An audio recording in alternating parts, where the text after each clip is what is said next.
After graduating from the Demon King Academy, he followed every rule perfectly and still got killed by heroes. Because Demon Kings in this world are basically raising heroes instead of defeating them. Easy tower floors, predictable traps, everything exists just to help heroes grow stronger. But after regressing to the past, he decides to abandon the standard Demon King guide completely. Now he's recruiting dangerous subordinates, manipulating heroes, and making sure nobody reaches the top of his tower alive. What happens when a Demon King finally stops playing fair? When reality catches up with you and you can't understand it, it always leads to denial. So Berger Deus realized this reality. The black flames he was so proud of couldn't destroy the heroes. Why does the sword god from the hero's side pierce his chest and heart? He doesn't understand it. He was always a cut above the rest, entered the Demon King's military academy, became its top student, and graduated with honors. The Demon King standards are a theory established by the first Demon King, who founded the Demon Kingdom. He read it from beginning to end more often than anyone else and followed every point. Based on what was written in the standard, he built a tower and kidnapped the princess. He also developed the heroes who came to rescue her. Their anger and sorrow were the best possible meal for him, the Demon King. Killing them prematurely would have caused trouble. He showed mercy by allowing them to grow up, so he could then eat them. The stronger the hero, the tastier he is. He followed the standards of a Demon King better than anyone else. Conquering this world was only a matter of time. He absorbed the sorrow and rage of the heroes and many ordinary citizens, becoming the strongest Demon King. But why was he the one who ultimately fell? He looked up at the hero and asked how this happened. He chuckled and said that they,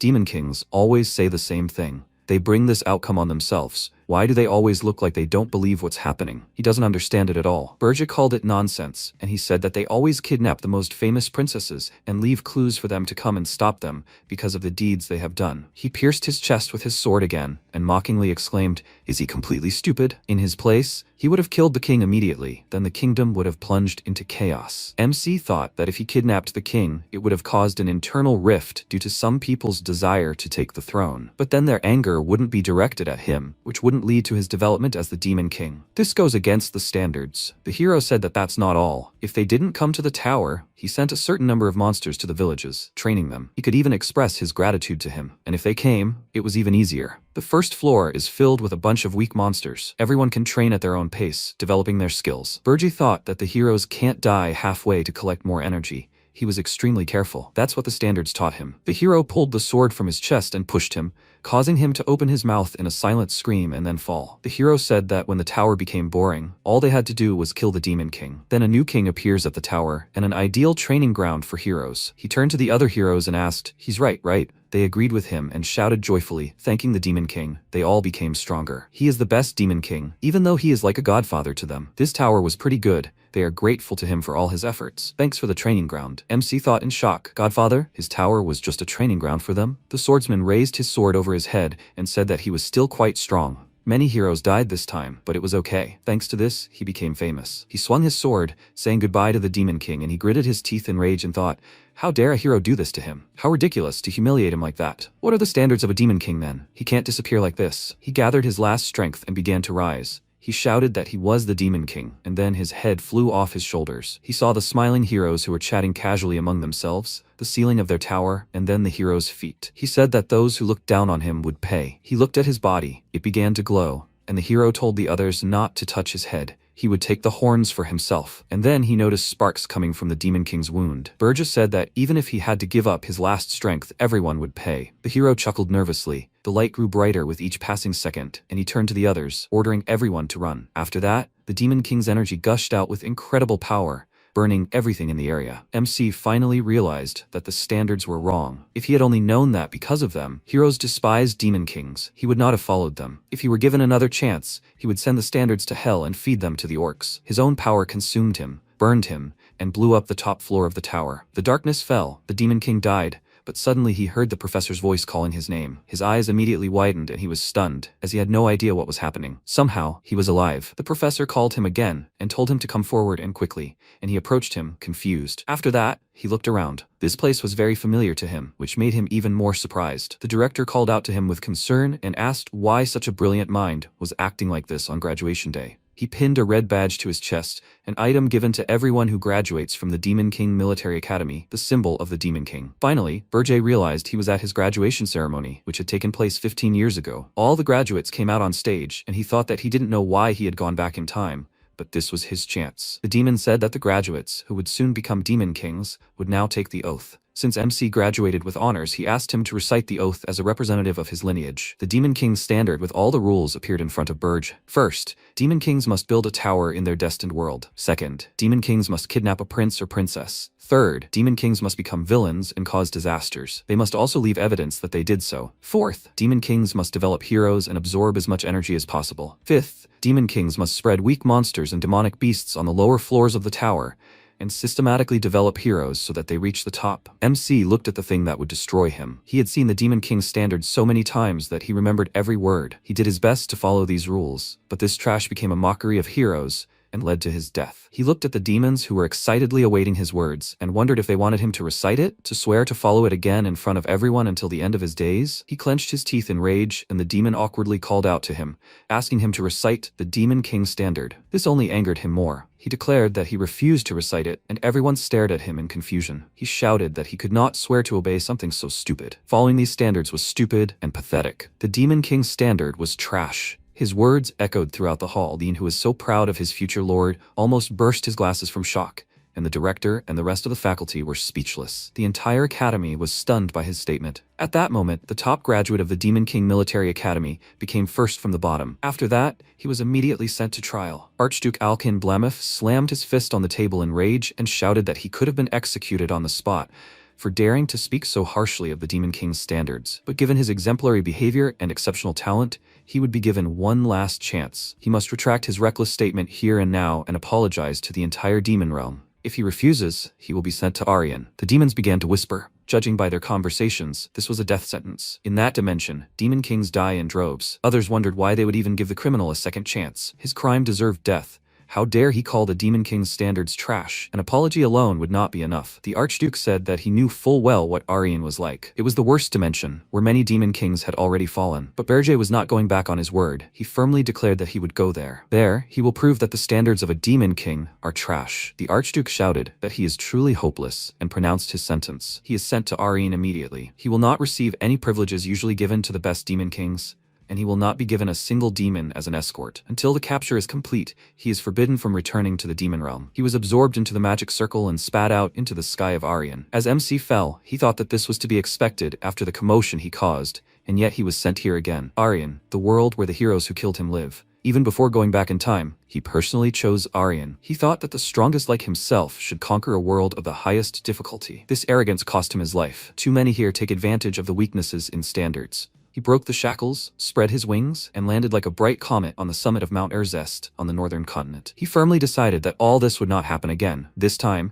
he would be the one to exploit the weaknesses in a hero's standards. Gordon Dirac, the top graduate of Demon Academy. On the day of graduation, he was filled with joy and anticipation. While the Demon King Academy trains demon kings, the Demon Academy trains those who will serve them. According to the regulations of the demon realm, the best demon serves the best demon king. When they arrived at the ceremony, the demoness ranked second in the rankings smiled and told him that he was lucky to be the best. He will serve this year's top demon king, Lord Burge. The boy in third place was scolding himself for not studying harder, and Gordon decided to back them up, saying that all their demon kings were excellent. He added silently that they weren't as good as Lord Burge. He was from the line of demon dragons, a prodigy born once every millennium who would forever leave his mark on the history of the demon realm. Graduating in the same year as him was an incredible blessing. With Lord Burge, they could conquer any dimension. He could already imagine standing next to him as a lieutenant, and his eyes lit up with delight. He, too, would be etched in the pages of history. But when Burge declared that he refused to take the standards of a demon king into account, he was surprised.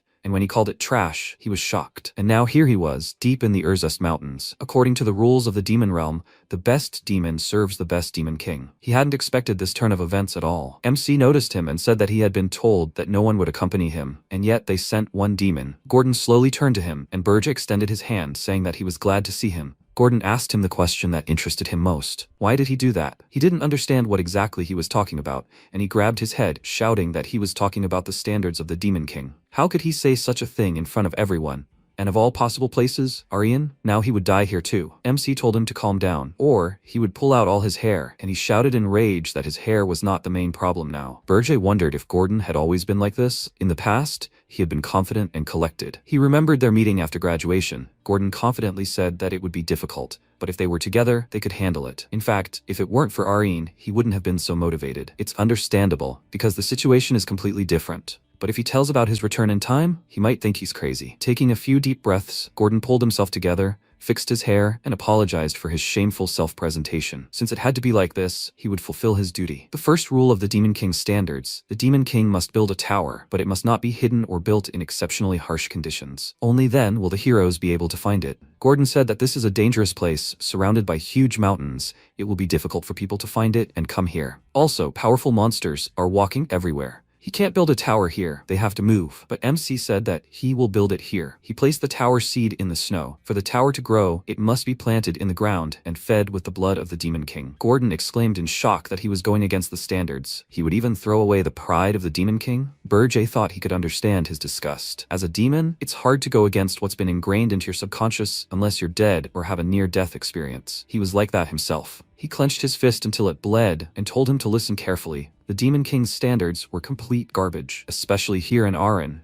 As soon as the seed was saturated with blood, a roar was heard. It glowed, leaped forward, and made a mark on the future tower. MC said it was garbage because Arin was teeming with heroes, and there were too many of them. The mark turned into a magic circle. The tower identified Berge and then began to grow. Watching this, MC said that because of the number of heroes, Demon Kings keep dying here. After destroying countless towers, people realized it operated by certain rules, so heroes used the Demon King's standards against them. Here, that set of rules no longer applies. So much so that it could be renamed Hero Standards. Gordon had no idea what he was talking about and, glancing at the finished tower, thought that he had ultimately summoned it here. Berge first invited him inside. The first floor was completely empty and enormous. Gordon looked around and thought that a typical tower would have an intricate structure or floors filled with monsters, but there was nothing of the sort here. A tower without any frills, fit for a Demon King deprived of his privileges. They climbed to the 5th floor, the throne room. Gordon noted that every floor was completely empty. He had already built the tower, so there was no way to change anything. It was worth following at least the second rule of the standard. The Demon King must kidnap a prince or princess, preferably the one closest to the throne. This will bring in more demonic energy. He turned to Berge and said that he wanted to give him advice. The kingdom closest to the Regressed mountains is called Corzin. He asked him to kidnap their princess, who is the closest heir to the throne. Let him absorb the kingdom's rage and their sadness to become stronger as quickly as possible. He knows he'll most likely refuse, but it has to be done. But to his surprise, he agreed and said he already had a princess in mind. Gordon got excited and offered to help him, but he said he would guard the tower. The Demon King's residence shouldn't be left unguarded. Gordon was very happy and thought that he was the best Demon King after all. Maybe he was just overwhelmed by the graduation. He can still be saved. Now everything will begin. MC climbed out the window and Gordon asked who he wanted to kidnap, and he answered that he would take the princess from the country farthest from the tower, in the very south of the continent. The princess of the Hildren Kingdom, and the most inconspicuous of them all, the 13th princess. And again, he went against the rules. After that, he set off and under the cover of night, crept up to the princess's window as she prepared for bed. She wasn't the least bit scared when she saw him. He said he had come for her, and she asked who he was. He told her he was the Demon King who had come to kidnap her, which made her chuckle and ask if he was sure he could handle her. He thought it was such a strange question. Were Demon Kings some kind of joke to her? He told her that of course he could handle her, and she held out her arms to him, allowing him to take her. He was surprised and noticed that for some reason she was strangely calm. Was she up to something? She told him that she had always assumed something like this could happen to her because of her status as a princess, and he said that if she hoped that such an approach would lower his guard, he advised her not to count on it. He was also in a dire situation, so he wouldn't let himself be deceived. She said with a smile that she really wasn't up to anything. It was impossible to set a trap without knowing in advance that the Demon King would come for her today. He thought she was right, but he had this feeling of discomfort for some reason. She got out of bed and extended her hand to him, suggesting that they go on their way. Very soon they were already in the mountains. He entered the tower with the princess, and Gordon happily said that he had finally returned. Berge put the princess on the floor, and she happily greeted Gordon, and the king ordered him to give her a corner on the 4th floor. He was surprised that it wasn't a dungeon, and he said that she came with him without resistance, so he wanted to show leniency. They sent her to the 4th floor, and Gordon told the Demon King that he had something to tell him. The princess looked around her new home. She sat down and thought that the floor here was hard and cold. So she really had been kidnapped. There was nothing here. No pillows, no blankets, no servants, no beautiful gardens. Everything is so different from her kingdom, but that's not so bad. Meanwhile, MC learned that he had received an invitation from the Beast Tower. Gordon said it was a welcoming party for the new Demon King. Berge, irritated, said he didn't think so. It was more of a clumsy attempt to confuse him, a newcomer, and assert himself at his expense. He thought that the Demon Kings themselves were too proud to ally with anyone. However, the unprecedented situation in Arin forces them to overcome their inhibitions and work together. Before, he ignored ignored them, considering them weak-willed, but this time he should at least try to make contact. So he went to the Beast Tower, where he was met by Draxon, the Beast Demon King. He said that he had ruled this place for 70 years and, measuring him with his eyes, asked if he was the new Demon King. He had heard that he was going against the traditional path, but he seemed somehow unimpressive. MC asked if he was looking for a fight. He thought so. There was no point in wasting his time on this. He should better mind his own business. Draxon laughed and said that he knew nothing. Archduke Alkane told him to keep an eye on him once he got here. Berja asked, was he talking about that noisy old vampire? Apparently throwing him into Aryan wasn't enough for him. Draxon was furious that he dared to speak of him like that. Apparently, he had plenty of courage. He threw a piece of meat he was chewing at his feet and told him to lick it. Then he would turn a blind eye to his insolence. MC asked if he didn't know why he was there. He called him stupid and said that of course he knew everything, because he had spoken disrespectfully about the sacred rules of the Demon Kings. Berje said that according to these rules, Demon Kings cannot kill each other, after which he kicked the piece of meat, causing cracks to appear on the ground, and asked if he really thought he would follow that point. Draxon was frightened by his aura and nervously said that Archduke Alkane had told him to ensure that he successfully kidnapped the princess. If he didn't report the mission within a month, he would lose his authority. MC headed for the exit and said that he was wondering what he would say. He had already kidnapped the princess, but one worthy of himself. They returned to the tower, and Gordon said that he had shown his power magnificently. He said that it was all nonsense, but now he definitely couldn't do anything to him. But they still needed to prepare. Let him check on the princess's condition. He needed to learn how to use her to his advantage. Gordon went on an errand, and he clutched his head and thought that this was problematic. If other demon kings shared the same position, the situation would be even more unpleasant. The consequences of offending the sacred rules were far more serious than he expected. But even if he were given another chance, he would do the same. He jumped up from the throne and thought that it was better to die than bow his head to trash. He would not repeat the same mistakes again. This time, he would rebuild his foundation from scratch. Since he kidnapped a princess of low status,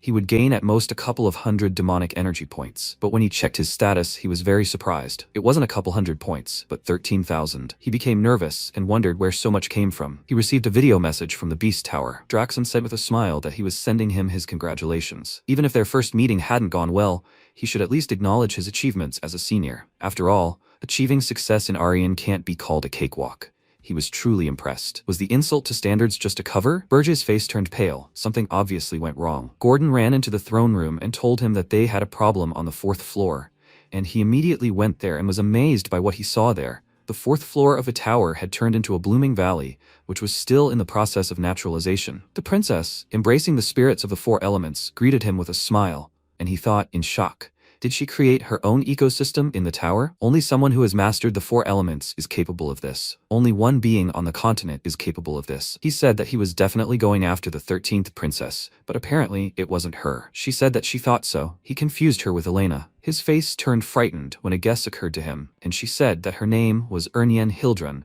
She was the first princess of the Hildrun kingdom. Meanwhile, an uproar arose in the royal palace. Everyone finally learned of her kidnapping. The king was wildly furious that someone dared to kidnap his precious daughter, and ordered the strongest heroes and all the kingdom's troops to be gathered immediately. They must deprive the foolish demon king of his head and return the princess. The knights loyal to the king had already set off. At this time, Ernien said with a smile that that's why she asked if he could handle her. MC said he heard about a genius elemental mage full of mana and couldn't help but detect this energy. How did she outsmart him? She told him she could hide her mana with this ring. It's a royal family heirloom. She took off the ring and asked if she could answer his question. Does he want to send her away now? He remained silent and thought that he would be laughed at if he sent her back. No kingdom would fear a coward, so it would be difficult for him to collect demonic energy. He would have to go all the way. He received a message about a detected anger directed at him.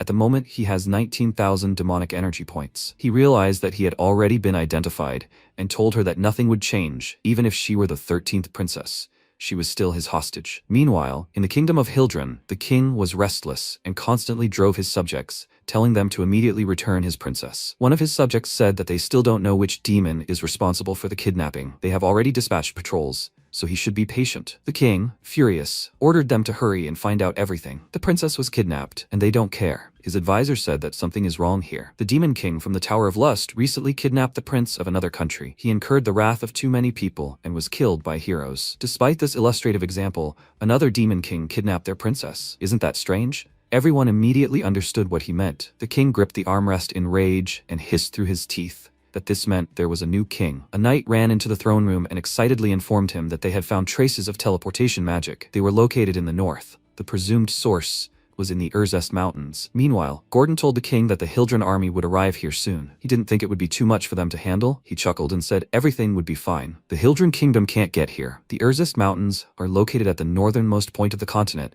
while the Hildren kingdom is located at the southernmost point. It's impossible for every country on the way to allow a foreign army to pass through their territory. No sane state would agree to such a thing, so they would have to hire a hero from the guild. At this time, the king, seeing how far apart they were, said they had no choice but to contact the Heroes Guild. The Heroes Guild was located in a tower near the mountains, and soon an announcement about the kidnapped princess appeared there. But upon learning that the destination was Regressed, everyone immediately abandoned the quest. There were tons of terrible monsters there, so they were afraid to go there. Berger said that no one in the Heroes Guild would agree to such a thing, since they only cared about money. They wouldn't want to fall into such a dangerous place. That's why he built his base here. Gordon thought, surprised, that he had foreseen this too. He doesn't follow the rules at all, but he seems quite knowledgeable about the world of Aryan, as if he'd been here before. Time passed, and after learning that not a single hero would accept the order, the king became furious and shouted, "Who even called them heroes?" He warily clutched his head and MC went about his business, thinking that since Aryan has so many heroes, they're more concerned with their own profit and therefore very picky about choosing tasks. Therefore, it will take time to form a suitable group, as we'll get in here. In any case, there won't be enough energy to fight the heroes. He knows this fear all too well. He ordered Gordon to contact Draxon. He plans to sell the demonic energy and exchange it for human money. Gordon agreed, but then realized what he said and exclaimed in shock. What does this mean? That same energy, the coveted currency that allows one to transcend the limits of one's species, unlock the tower's potential, and summon monsters. He wants to exchange it for human money? He said he was sure Draxon would pay a decent sum. He wouldn't be able to stop the heroes with the amount of energy he had, but if he used the money, he might be able to accomplish something. After that, he went to Holton, near the fortress town near the Regressed mountains. He approached the town gates, and the guards ordered him to stop and identify himself. Bergie told them he was a mercenary, and the guard asked what kind of madman would go to the Regressed mountains alone. He seemed suspicious, but this suspicion immediately dissipated when Berger gave him a gold coin. They let him through without question, and he looked around, thinking that he couldn't explore the city alone, so he'd first find a guide. Meanwhile, at the headquarters of the Scarlet Hawk Mercenary Guild, the boy turned to the captain and asked if they should leave this place soon. The captain asked, "Why? It's so nice here. The soldiers deal with monsters, and they collect trophies from their battles. What could be better?" Another mercenary asked, "Haven't you heard? The Demon King founded a tower in the Regressed mountains." He smirked and said that it was all nonsense, as if he didn't know these Demon Kings. They always build towers where heroes can easily reach them. The guy said he heard that he even kidnapped the Hildren princess, and he asked where he had seen Demon Kings traveling to another part of the continent to kidnap a noblewoman. The man asked with a smile, what would he say to the fact that the Hero Guild rejected the request to rescue her after hearing where they would have to go? The captain exclaimed that it was all a show. The princess is the precious heir of the family. It was just a trick to squeeze out more money. They themselves know how greedy they are for money. Suddenly, Berger appeared behind him and asked, "So that's what's going on?" At his sudden appearance, the mercenary captain fell to the floor with a loud scream and exclaimed, "Who the hell is he?" The MC said with a smile that they all seemed well informed. They were perfect as guides. Let one stay, and the rest leave. The mercenaries rushed into battle, shouting that he was the one who messed with them and would not leave alive. MC immediately dealt a blow to everyone, then rushed through the guild, knocking out the rest. A large guy with a hammer jumped at him in midair and slammed him with all his might, but Berger stopped his weapon with his hand, startling him. Meanwhile, the crossbowmen gathered on the second floor, took aim, and MC threw the fat man away, breaking several tables. The mercenary captain, meanwhile, clutched his head, thinking he was a monster. A rumble was heard outside the guild, but no one went in to check, thinking they were just fighting again. Finally, Berger dealt with everyone, approached the mercenary captain, and told him not to be afraid. He would spare him if he answered his questions. He bowed his head, begging for mercy, and asked where the slave market was. After that, the mercenary led him there. MC looked around and noticed that there were only human slaves here, and he smiled nervously, asking if they weren't to his taste. Berger threw him a bag of coins and asked if there weren't any rarer goods here. At the sight of gold, he immediately smiled and led him to another place. MC thought, how can he make such a face, seeing how he treated his subordinates? No, humans want money, demons want demonic energy, it makes no difference. The mercenary captain led him to the basement, and he remembered his conversation with Gordon, who told him that he intended to buy slaves, representatives of other races captured by humans, and elves, known for their conscientiousness, would be ideal. He will use him as a spy to bring chaos to the ranks of heroes. Meanwhile, the hero Helan Cargill arrived at the Hildren Palace. The king greeted him with respect, joyfully saying that he believed that he would agree to this. He replied that of course he would save the princess and bring the Demon King's head in the name of justice. Meanwhile, a slave trader approached Berger and asked what kind of slave he was looking for. He replied that he had come to buy an elf slave, and pointing to the mercenary, said that this man would pay for him. He became very indignant and MC threateningly asked if he had any objections. He didn't dare contradict him, and took the required amount of coins from the bag. After which, MC asked them to leave the room. He needed to make sure of something. The slave trader hesitantly said that the elf might go berserk, and he told him not to worry. If anything happened, the mercenary would pay for the damage. He clicked his tongue in displeasure and left with the slave trader, after which, Berge opened the cage and approached the elf, saying that such a proud creature had been reduced to a flawed slave. He removed the shackles with magic, and the elf asked, "Is this demonic energy? What business could a demon have with an elf?" He replied that he wanted to give him a chance to take revenge on humans. He remarked that it was a tempting offer, but he didn't trust demons any more than he trusted humans. MC said he was different. If he remained loyal to him for 50 years, he would guarantee his safety and freedom. Half a century wasn't much for elves, and it was certainly better than being humiliated by humans. The elf said he was a demon. His kind wanted to destroy the world tree that the elves worshipped, along with the world it supported. How could he trust him then? And above all, it was strange for a demon to seek help from an elf. He had hit him where it hurt, but he wasn't upset and offered the elf this. He would swear on the great standard of the Demon King that he would fulfill his promise and not lay a finger on the world tree. The elf was surprised. For demon kings, their standard is the same as the world tree. Berge said that in exchange, he wanted him to swear an oath on the world tree to be loyal to him for the next 50 years. The elf smirked and called him strange, but since things had already gone this far, he agreed. He stood up and told him his name with a smile. He was Granada of the Maple tribe. He would swear allegiance as soon as he saw the Demon King who had sent him to him. MC said that he was the Demon King, which took him by surprise. Of course, he didn't believe him and laughed, asking why a Demon King would come here. They weakened more and more the further they were from their tower. Why would they go buy a slave themselves? If he really was the Demon King, he would swear allegiance to him for the next 100 years. When they arrived at the tower, he realized that he hadn't lied to him. Berge said that he was now bound to him by a 100-year contract. He shouldn't have thrown words around. Granada exclaimed in shock, "He's really the Demon King?" This was clearly a lie.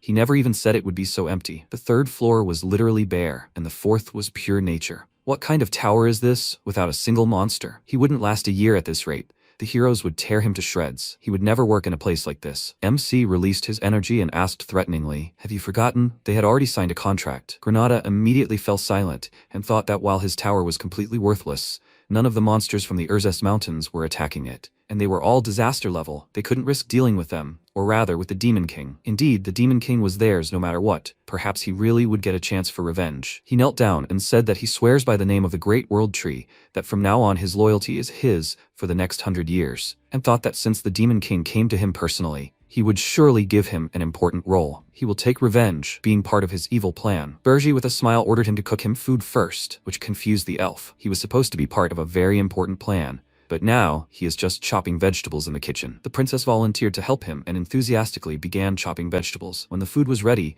they gathered in the dining hall, and Granada awkwardly asked the king, "This woman, is she from the kingdom of Hildren?" He answered him that it was Ernie and Hildren, and he exclaimed in shock, "Has he completely lost his mind? How could he kidnap the crown princess herself? There's literally nothing in this tower. How is he going to stop the heroes once they get here?" Gordon nodded vigorously, agreeing with every word, and MC said that's why he bought him. Let him sit and eat for now. They started eating. The elf stared at him in confusion, and Berge said with surprise that he was a good cook. The princess boasted that she helped him, and the elf asked, "What's going on here?" After that, they went to the fourth floor, and Granada asked if he wanted him to fight the heroes here. MC told him that wasn't true. If they went that far, they would be finished, because that would mean they had crossed the Regressed mountains. He would disorganize the human world in his place. He clarified, he wants him to become a spy. He confirmed this, and said that before that, he must test his skills. He told him with a smirk to attack, and he said that he wouldn't be able to defeat the Demon King in his tower. Berge said he would only use one hand and not use a drop of demonic energy. Also, if he won, he would reduce his term of service to 50 years. He immediately used magic and said he'd better keep his word. He would take his head off, meaning he would use everything he had against him. He jumped up and ran at Berge, sending chunks of earth at him. He blocked all of his blows and noted that despite being restrained for so long, his movements were quite good. Did he absorb the mana of the fourth floor or enhance his physical abilities? This is a fighting style suitable for an elf. Granada exclaimed that not every elf was capable of that. He should blame himself for choosing the wrong opponent in the wrong place. Vines wrapped around Berge's leg and he noticed this, and the elf pounced on him with a smirk,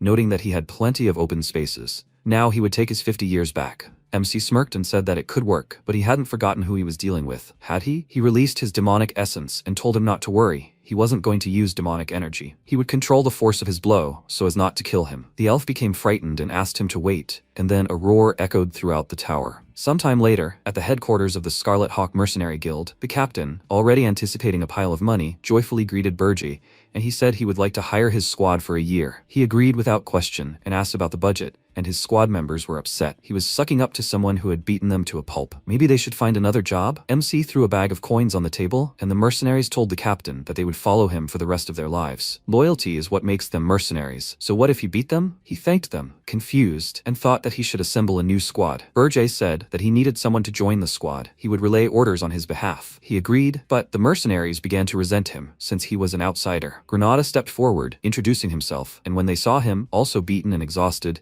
they warmed up and accepted him into the squad. After all, he was just like them. MC glanced at them and thought that even though they looked mediocre, they were mercenaries working near Regressed. There are no other heroes as hardened as him anywhere, not to mention easy to handle. The only hero who can answer King Hildren's call this time of year is Helan Cargill, who defeated the Demon King of Lust. He gave them his first task, to investigate Helan Cargill, a hero hired by Hildren. Afterward, Berger returned to the tower and thought that now that they had handed over the hero matter to the elf, it was his turn to become stronger. Demonic energy points can be used to strengthen the tower or the Demon King himself. The only way for him, having sold all his points, to become stronger is to find a spiritual flower. This is a mana crystal that grows after absorbing natural mana and grants a huge boost in strength after use. In the Regressed Mountains, where harsh mana storms rage and powerful monsters dwell, nature is virtually untouched by humanity. As a result, the spiritual flowers absorb nature's mana over many years, thus making their energy even purer. A spiritual flower found here will be a true treasure. Of course, for demons, this is not as effective as accumulating demonic energy, but it is better than nothing. He told Gordon that he would go in search of the spiritual flower, and he warned him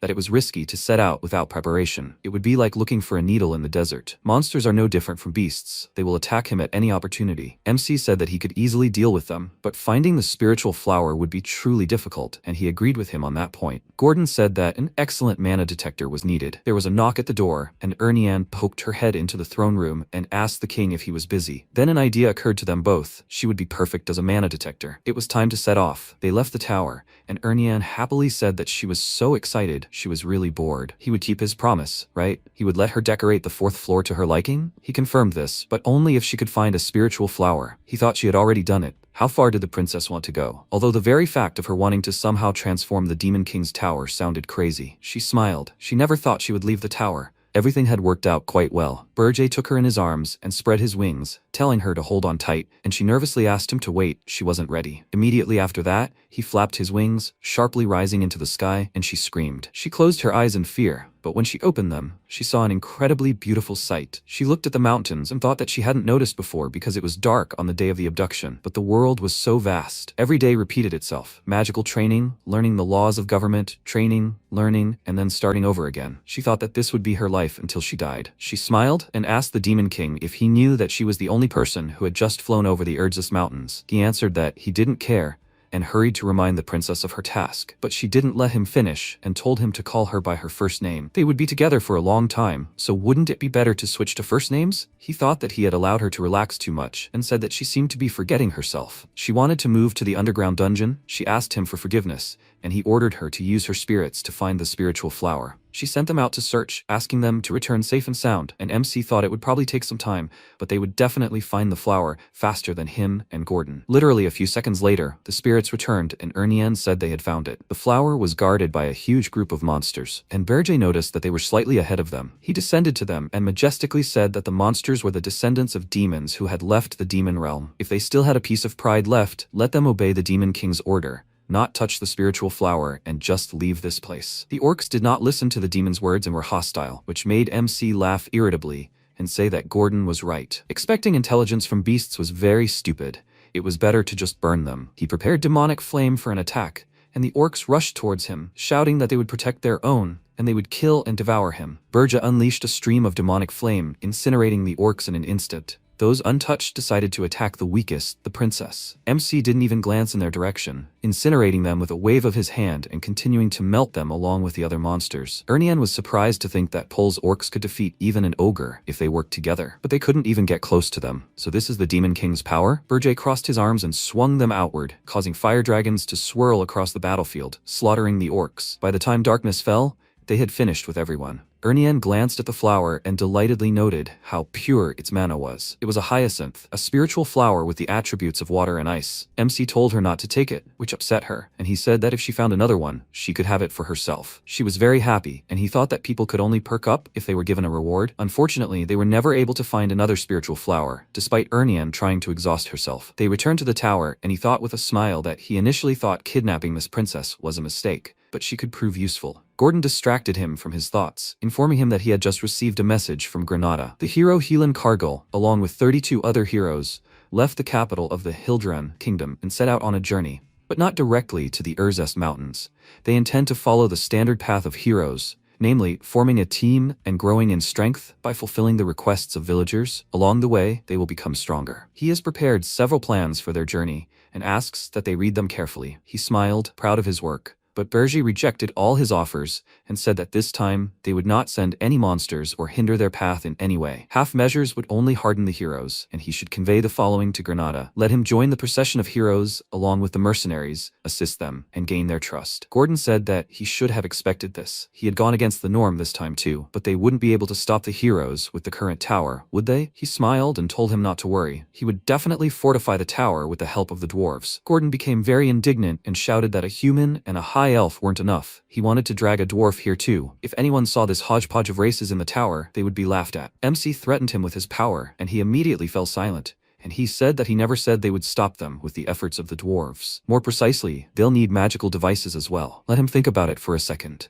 The heroes are so accustomed to the Demon King's standards that they open the door to the first floor expecting weak monsters. But what if they're met with dozens of cannons? Gordon considered this. The heroes definitely won't be prepared for that. He immediately dismissed the thought, saying that it was so far from the norm, and as soon as he closed his eyes for a second, the king disappeared. Seeing that he had already flown away, he cursed loudly and asked if there would really be another kidnapping. Meanwhile, in Wolfner, the underground city of the dwarves, the best blacksmith, named Loger Friedri, worked, and he was next in line to be kidnapped by the vile Demon King. Berger arrived at the city gates, was allowed inside, and thought that before the regression, he had fought countless dwarves. But this was his first time in their city. He went into the tavern, gave the owner a few gold pieces, and said that he had come to order a weapon, but did not know where to turn. Where could he find the most outstanding blacksmith in this city? The dwarf tossed the coins contentedly and remarked that, for a human, he was doing quite well in business, and he said that he had heard that dwarves loved money as much as heroes. He said that he was not mistaken. Let him go to the inner part of the city. There he will see a huge hole. When he gets on the elevator, they will check his ID and take him to the right floor. It is a two-stage security system to identify intruders. He did not enter the elevator and went down to the very bottom floor himself. Now he needs to go to the farthest room. That is where he will find the best blacksmith in the city. Finding himself on the very bottom floor,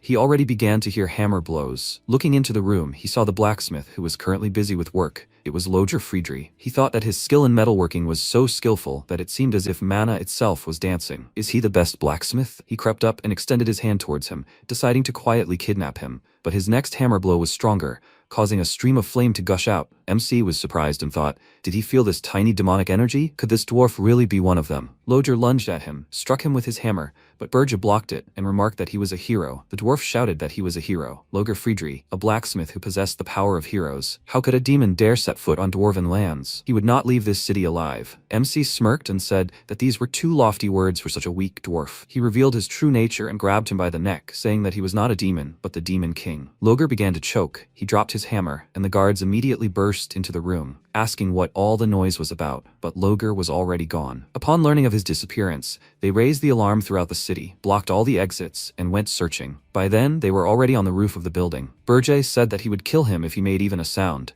and he asked what the Demon King was doing here. Did he really come for their princess? He told him that he was not interested in her, and he exclaimed that he was lying. MC said that he heard that dwarven blacksmiths dig excellent underground passages for emergency situations. Let him lead him to them. Loger nervously clenched his teeth and thought that this Demon King, he must have come here because of the princess. Until now, he led a quiet life because he was afraid to fight the Demon King. Why did this happen to him? He is a hero, but very weak. Berger said with a smirk that it seemed he did not intend to talk. What if he kidnaps the princess and lets him go? The selfish hero sold the princess to save himself. If such a rumor spread, how would he appear in the eyes of the other dwarves? Loger exclaimed that he could not stand it. He started calling him a vile and evil brat, and thought that everyone already knew that he was actually very weak. If such a rumor spread, they would definitely believe it, and he would be tortured for the rest of his days. MC asked, so what?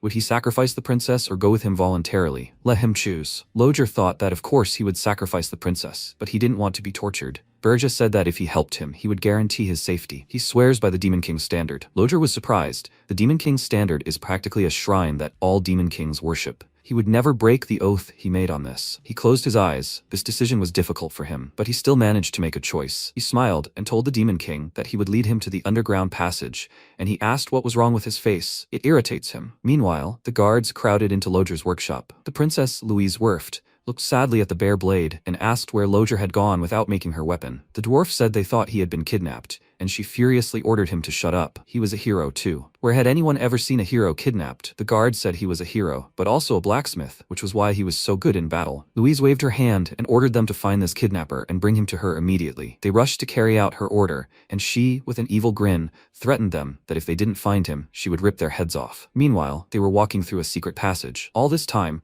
the dwarf's butt was shaking right in MC's face, which angered him greatly. He was already losing patience and threatened him with his fire, asking how much longer he had to look at this abomination. He said excitedly that the passage was too narrow, but they were almost there, so he should be patient for a while. He ordered him to move faster, and finally they emerged from the secret passage outside the city. The dwarf said with a smirk that his work was done. He showed him the underground passage, and from then on he was on his own. He threateningly asked what nonsense he was talking about. The dwarf was very scared and exclaimed that he had sworn an oath on the Demon King's standard, and said that he would guarantee his safety if he helped him. He told him that he didn't care about that trash, and he thought in shock, what kind of Demon King was he? Berje approached him threateningly and asked what he should do with him. He backed away from him in fear, thinking that he should have simply sacrificed the princess, after which he began to bow to him and said that he was very useful. He had no equal in metallurgy. He could forge any weapon he desired. MC asked thoughtfully, is the hero willing to work for him, the Demon King? Lodger laughed nervously and exclaimed that he couldn't doubt him. Let him use him as he saw fit. He could even be a spy. Survival was paramount to him. Berje said that if he was willing to swear allegiance to him, he would show him mercy. Lodger bowed to him, thanking him for this mercy, and began to praise him. After that, he thought he was a foolish demon. Did he really think he would obey him and become his spy? Of course not. As soon as he got out of here, he would be finished. He would gather a pursuit party, and he would regret letting him go for the rest of his life. Without understanding how, he woke up in the tower, completely shocked by what was happening around him. Gordon clutched his head and asked the king, did he really bring the dwarf? He was a hero, after all. He asked him to calm down, and Granada contacted them, saying that he had a report. Seeing the reinforcements in the tower, he asked in confusion, did he bring a dwarf? MC said that he would report everything to him later. And while Gordon was clutching his head from the whole situation, Ernian approached the dwarf and asked, did he come to save her? Although, that's probably not true. The dwarf was in a daze. He was trying to understand what was happening and turned to the Demon King, asking why he was here. He said that he would let him go. He answered him that he hadn't said such a thing, and he reminded him that he had clearly said that he would show mercy. Berje confirmed this. He was alive, and he asked how he got here then. He answered him that he knocked him out and brought him here. This is a completely obvious move, considering that he didn't know what to expect from him. After his words, the dwarf laughed, his laughter turning hysterical from the realization of the whole situation. MC asked if he was so happy to become his subordinate. He replied with tears in his eyes and a wide smile that of course he was, very happy indeed. Berje praised him for his excellent attitude and gave him his first task, to set up a large number of cannons on the first floor to destroy the heroes. Time passed. Regressed, the base of preparation for the heroes' campaign. Granada went out to the balcony to quietly contact the king and informed him that a rumor was circulating among those preparing for the campaign. They say the new Demon King wields black flames, so the heroes are stocking up on fireproof equipment. They whisper that the Demon King doesn't send demonic beasts because he's scared. MC said it seemed they were determined to kill him, but they won't gain anything from the hero's path. Neither military glory nor wealth. Eventually, they will lose interest and stop developing. It's only a matter of time, so there's no problem. Let him continue observing. Granada replied that he understood everything and thought he was weakening the heroes by not sicking monsters on them. The Demon King is an excellent judge of human nature. Were there ever kings like him before? He was glad he wasn't his enemy. Meanwhile, Berje summoned Logger and said there was one condition. He couldn't use mana stones. He doesn't care how exactly he remodels the first floor, as long as he follows this rule. Logger objected, saying that a trap without mana stones wouldn't work on heroes, and he said he knew this, and so he needed to figure out how to make it work. Heroes are beloved by this dimension, and they are perfectly sensitive to any energy. If you set traps with mana stones, they will detect them even before they are activated. Lodger objected, and he said threateningly that he was sure he had brought the best blacksmith, but it seemed he was mistaken. Apparently, he would have to find someone else. He excitedly exclaimed that there actually was a way, and he said that this was where he should have started. Lodger excitedly told him that he once invented an artifact that hides traces of mana. It takes 3 years to create, but he just happened to have one in the workshop. MC asked threateningly, is this how he's trying to escape? He told him that he was serious, and the king said that he would believe him. He put a steel collar around his neck and said that it was an artifact capable of separating his head from his body, which could be activated with a snap of his fingers. The dwarf was very scared, and Berja put a mask on his face, hiding his face. If he took it off, he would consider it an escape. Loger exclaimed that he would never take it off, and then they set off. MC visited several kingdoms, buying supplies and mana materials. It took about a month to gather supplies, and he kept everything he bought in a spatial pocket. Then they returned to Wolfner. They climbed into a secret passage. Meanwhile, Louise was smashing everything in his workshop. She threw a board at a guard and shouted that a month and a half had passed, and they still hadn't found him. They were all just worthless idiots. How much longer would she have to wait? The dwarf said the blacksmiths had dug too many tunnels, and each one needed to be checked. But most likely, the intruder and Loger had already left. She exclaimed that of course they had left. Only a fool would stay here. He had been kidnapped. She grabbed the dwarf by the head and raised it, saying that she was giving them exactly 2 weeks. If they didn't find the kidnapper, they would say goodbye to their lives. The guard excitedly exclaimed that he promised to find them, after which she ordered everyone to leave and let them fill in all the tunnels dug by the blacksmiths. They scattered, and she caught her breath, then looked at the bent blade and said that this was supposed to be her weapon. She crumpled the blade in a rage and asked Loger to live. He had no right to die until he finished her weapon. The hatch behind her creaked open, and she immediately turned around to see a dwarf. Loger's face was hidden by the mask. She said it was one of his secret tunnels, and only he knew about it. Could it really be him, Loger? He smiled nervously, not knowing what to say. And she, clenching her fists, laughed and said that he had returned after all. So he hid because he didn't want to finish her weapon? That's the whole point, right? He tearfully exclaimed that it was all a misunderstanding, and she angrily walked towards him, saying that she had understood everything correctly. How dare he insult the princess? From now on, he was her slave. He would forge her weapons for the rest of his days. He climbed back into the tunnel, and she opened the hatch completely and threatened him with her fist, saying that first she would punish him for escaping. He tearfully begged her for mercy, and suddenly energy shot out of the hatch, throwing the princess aside. She landed and exclaimed, "Who the hell is he?" Berger came out of the tunnel and told Loger to take the necessary equipment, and Louise repeated in a rage, "Who is he? Why is he helping this pathetic dwarf?" He answered her that he was the master of this poor blacksmith whom she oppressed, and she pounced on him, screaming that this was nonsense. He was her slave and would make weapons for her forever. Who was he to take it? She dealt him several blows, which he parried, and at one point he changed his stance and kicked her in the face. She grabbed his leg and spat. He didn't expect her to withstand his blow. Taking advantage of his confusion, she threw him against the wall and ran to Loger, screaming that it was his turn. But MC quickly recovered from the blow and grabbed her by the head, after which they quickly began moving around the workshop, trying to strike each other. Louise Werft, the second princess of the Dwarven Kingdom. She may be a hero, but she has strength. Before his regression, she was among the top strongest, and was much stronger then than she is now. He could finish her off before she reached that level of power, but to do so, he would have to unleash all his demonic energy, and he is now weaker than in his past life. The soldiers could catch him, and considering that he used his power,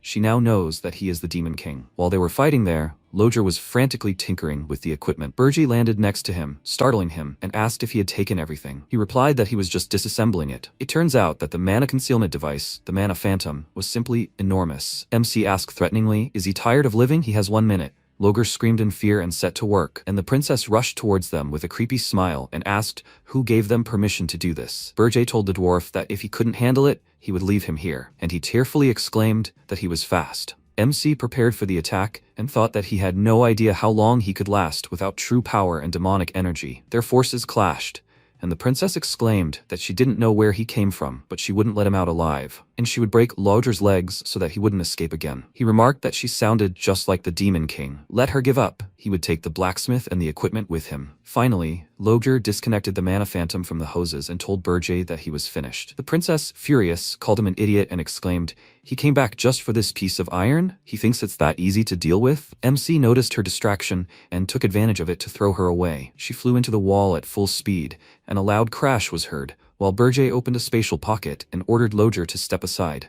Louise then rushed back and shouted that this attack was useless against her, but they were already nowhere to be found. Dwarves ran into the workshop asking what had happened, and she called them idiots. They would have come running even after her death. Loger had fled, they should immediately follow him into the tunnel. At that moment, an explosion came from the passage, and she, with a sad and innocent expression, asked, "Did he collapse the passage? Was he really that reluctant to finish her weapon?" She hissed through her teeth that everything was shaping up so interestingly and exclaimed that she would personally find him, even if she had to dig up the entire continent. She would make him rue this day. After a while, they successfully arrived at the tower and placed the machine on the first floor. Gordon asked, "What the hell is that?" He had just cleaned up. The princess remarked that the machine was huge, and MC told them it was a magical tool needed to stop the heroes. Lodger informed him that the Mana Phantom's installation was complete, and he ordered him to activate it, after which he said with displeasure that after all the hassle with delivery, he hoped it would be worth it. He laughed nervously and told him that it was definitely worth it. He activated the magical machine, and mana gushed out, raising a wind, after which the tower system informed the king that the Mana Phantom had been recognized. Synchronization with the tower requires 10,000 points. Does he wish to synchronize? He was surprised, as he didn't know about such a function,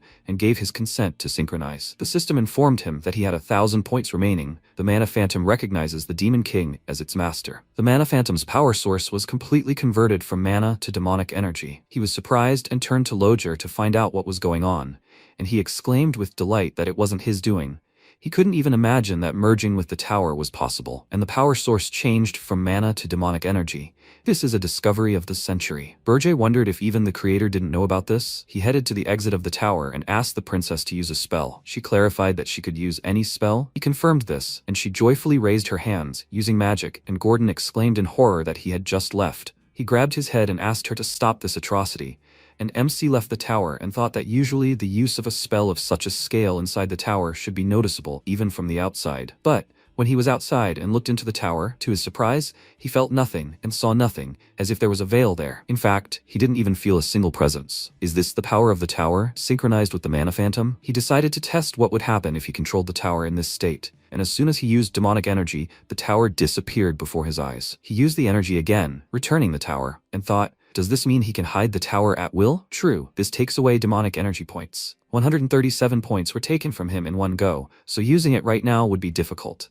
But in the future, such a function would definitely be useful. Returning to the tower, he found Lodger completely excited. He asked him for permission to disassemble both the machine and the tower into parts, that is, simply to study them. He had never heard or seen anything like it in all of history.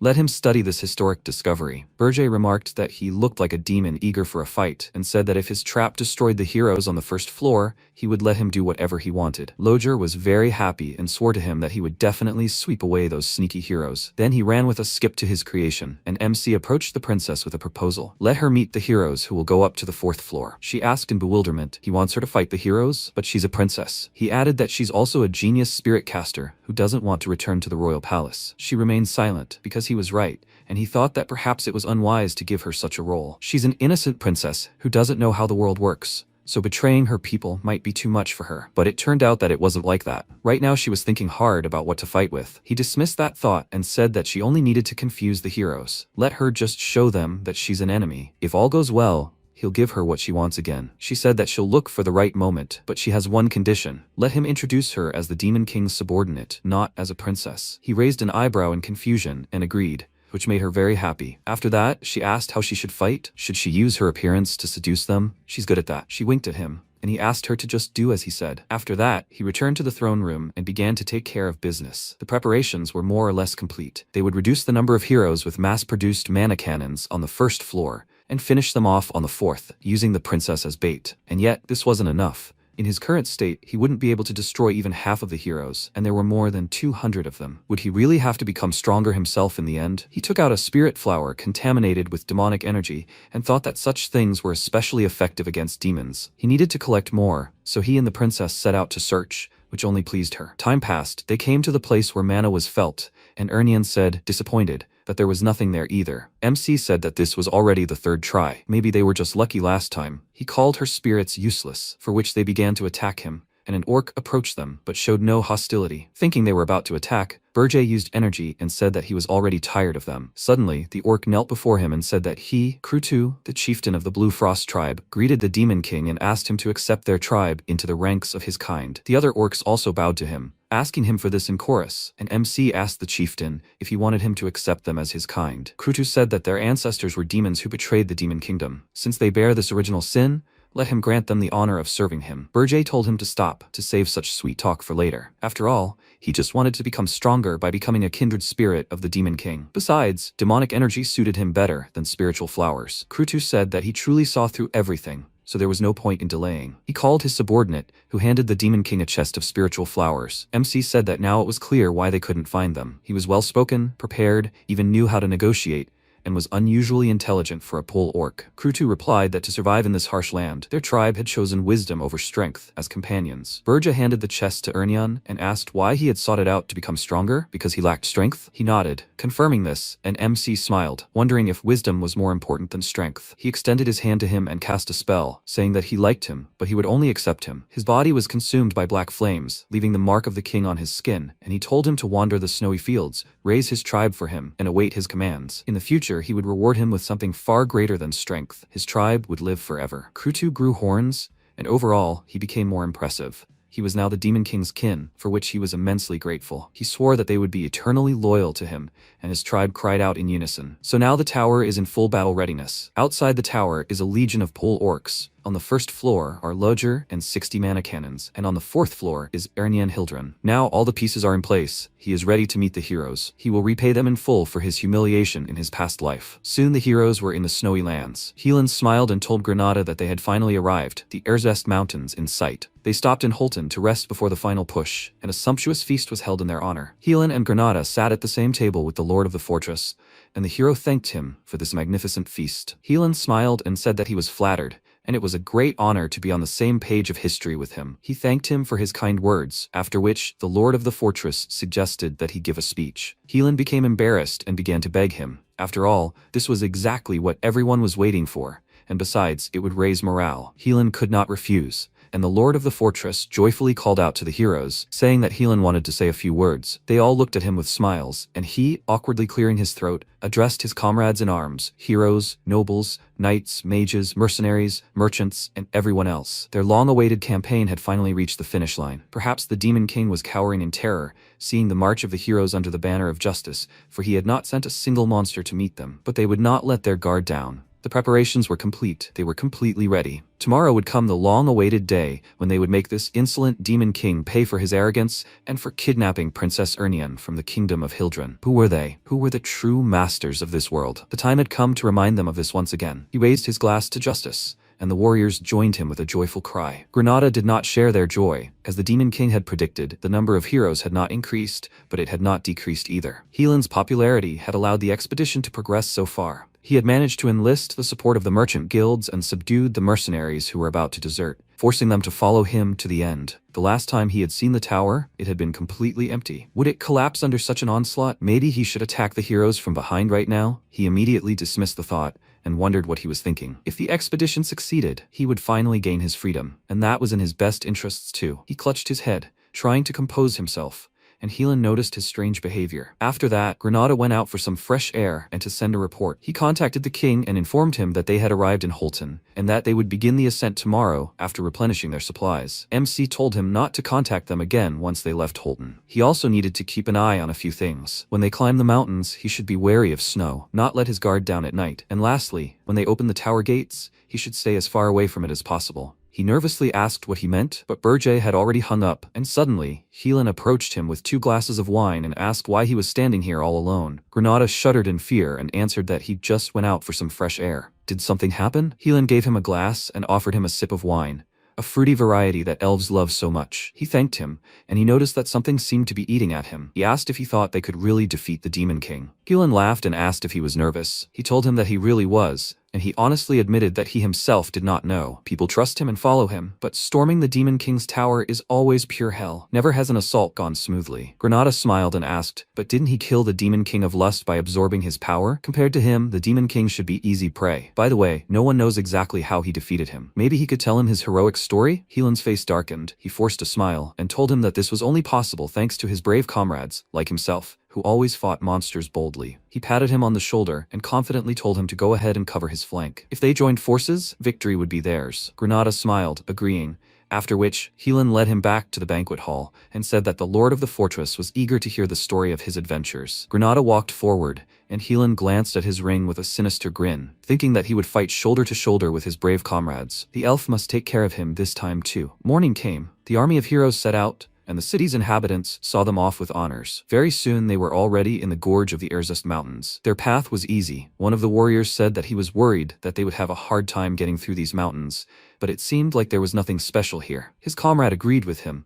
There was practically no snow, and the sky was clear. At this rate, they would reach the tower without incident. It seemed the goddess of victory was on their side. The man laughed and said that they had been told that there were disaster-level monsters everywhere here. Did they hibernate or something? The guy next to him said that even the monsters were trembling with fear near Helan, and suddenly some sticky liquid fell on his head. He looked up to check what was going on, and saw ghouls on the top of the cliffs, and warned the others about it. He was very scared, since they were quite large, and Helan immediately gave the order to maintain battle formation. They mustn't panic, let them protect those nearby. The gorge is very short. He called out to the knights, telling them to cover the mages and retreat, and they engaged in battle. The ghouls were several times larger than them, and were simply overwhelming them, and one of the heroes, Wharton, warned Helan that a frost giant was ahead. He immediately ordered everyone to retreat. They moved to a relatively safe place, and Helan, seeing this huge giant, ordered Wharton to take the people out of the gorge while he dealt with the giant. Helan worriedly asked, was he going to fight him alone? He assured him that everything would be fine, then jumped high into the air, ending up above the giant, and with a smirk said that he could never match the strength of the Demon King of Lust. The giant extended a hand towards him, but missed and hit the wall, and Helan landed on his forearm. The giant began slamming his hand against the wall, trying to hit the hero, who used his hand to get closer. Gathering his strength, he chose the right moment and delivered several blows with his sword, after which he landed nearby and ordered his army to flee right then and there. The mages remained to cover the knights, and they rushed through the resulting loophole. Meanwhile, the giant lost consciousness, falling to the ground with a crash just as they were running out of the gorge. They stopped to catch their breath, and one of the warriors said that there were dozens of ghouls here and a frost giant taller than the cliffs themselves. This is simply madness. Humans do not belong here. His comrades said that even the previous tower wasn't this scary, and another guy noted that despite this, the casualties were surprisingly few. If Helan weren't here, things would have been much worse. They say he killed the Demon King of Lust and absorbed his power. Could his powers really be comparable to the Demon King's? The warrior asked. Since he had already defeated the Demon King, shouldn't he have become even stronger? They agreed with him. If they trusted this hero, they would have nothing to worry about. After listening to their conversation, Granada thought that Helan really could crush this Demon King. They continued on their way, but orcs were waiting for them above. Wharton noted that they had no time to rest, and Helan said he sensed demonic energy, the Demon King's minions. Krutu called them foolish humans and welcomed them to the Regressed mountains, and Helan told his comrades that they were easy opponents. He would deal with them in an instant. Granada heard a suspicious sound, and remembering the Demon King's warning about the snow, nervously wondered if this really meant it. The orc leader threatened that none of them would reach the tower, and they saw an avalanche descending on them from the peaks. And Granada wondered how he was supposed to protect himself from this. The Demon King was a crazy idiot. The avalanche caused everyone to become confused and panicked, and Granada, in fear, ordered everyone to flee. MC, meanwhile, watched everything from his throne, and seeing them die in the avalanche, he smirked and told the heroes that this time he would hunt them. He warned Granada of 3 things. First, to be wary of the snow. After the avalanche, they began searching for the missing, and Helan decided to set up camp there and search for the heroes buried in the snow. Second, MC warned Granada not to let their guard down at night under any circumstances. When the moon rose, they were attacked by giants and ghouls, which the orcs had deliberately herded toward their camp. Granada, defending himself from them, constantly cursed the Demon King in his thoughts. Watching this, MC smirked. During the day, an avalanche awaited the heroes, and at night, a horde of monsters, and this cycle repeated itself endlessly. 3 days had passed since entering the Regressed mountains, and the party's numbers had decreased from 511 to 256. The group of heroes finally reached the top of the highest mountain, but the tower was gone, leaving everyone confused. Helan exclaimed in rage. Shouldn't he have built the tower where the heroes would find it most easily? Why wasn't it here? Wharton said they were surrendering. Helan turned to him in surprise, and he said the heroes' campaign had failed. He was sorry, but their lives were more valuable to them. Helan was annoyed, but there was no way he could stop them. It was the 6th day after entering the mountains. They finally found the Demon King's tower, hidden in a basin, with 52 of them. The heroes were furious and determined to fight the monsters on the first floor. Thirdly, Bergie warned Granada to stay away from the gate when they opened it. As soon as they entered the first floor, they were met by a multitude of mana cannons, which they clearly didn't expect. The cannons dealt with the heroes in one fell swoop, ultimately reducing the party's numbers from 52 to 1. Seeing that he was still alive, MC smiled, and noted that even that wasn't enough to kill the hero Helan Cargill. He withstood a powerful blow, and even broke all the cannons. Confused by what was happening in this tower, he shouted in rage, "What's wrong with this Demon King? Everything is going wrong." Granada peered into the tower and called out to him, and he worriedly asked if he was okay. He replied that he had barely dodged that attack, and Helan said with relief that it was good that he was here, that they would go up to the next floor right now. He asked in confusion, "Just the two of them?" He replied that he was a hero who had defeated the Demon King of Lust and absorbed his power, so the new Demon King was no match for him. Besides, he was more than enough. Granada followed him, and they went up to the second floor of the tower. It was empty. The same thing awaited them on the third floor. Helan nervously gritted his teeth and said that this place should be teeming with monsters, but there was no one here. Something was clearly wrong with this tower. Anything could happen at any moment. Granada's face darkened, and he thought that if the second and third floors were completely empty, then they would have no problem reaching the king. Having reached the fourth floor, Helan was in complete shock. He looked around and asked in confusion. The previous floors were also empty, but the fourth floor was a whole forest? Were they really in the Demon King's tower? Granada cursed silently, and with a heavy sigh, answered that it didn't look like it at all. And suddenly, Ernian's voice rang out, saying that they had finally managed to get here. She was one of the 4 heavenly kings guarding the Demon King. She, a dark spirit summoner, would be their opponent. Granada felt ashamed of this theatrical performance, and he wondered who she even was. Helan called out to the princess in bewilderment and asked why she looked like that. She, slightly nervous, answered that she was not a princess, but a dark spirit summoner. After that, she raised her hands, combining the magic of the 4 elements, and told them to understand the power of darkness. Helan, shocked, said that this was the highest-ranking spirit magic, wielded only by Princess Ernian, and that it couldn't be used if controlled from the outside. Pole had orcs, an avalanche, night ambushes, a tower hidden in a hollow, mana cannons at the entrance to the first floor, empty second and third floors, and now a crazy princess to boot. He laughed hysterically, saying he didn't understand anything, then cursed furiously and repeated that he didn't understand anything at all. The princess was attacking the hero who decided to save her? Fine, then he'd just destroy everything here. He drew his sword, ready to attack, and MC, appearing behind him, asked if he thought he could do it. He threw a clot of his energy at him, causing an explosion,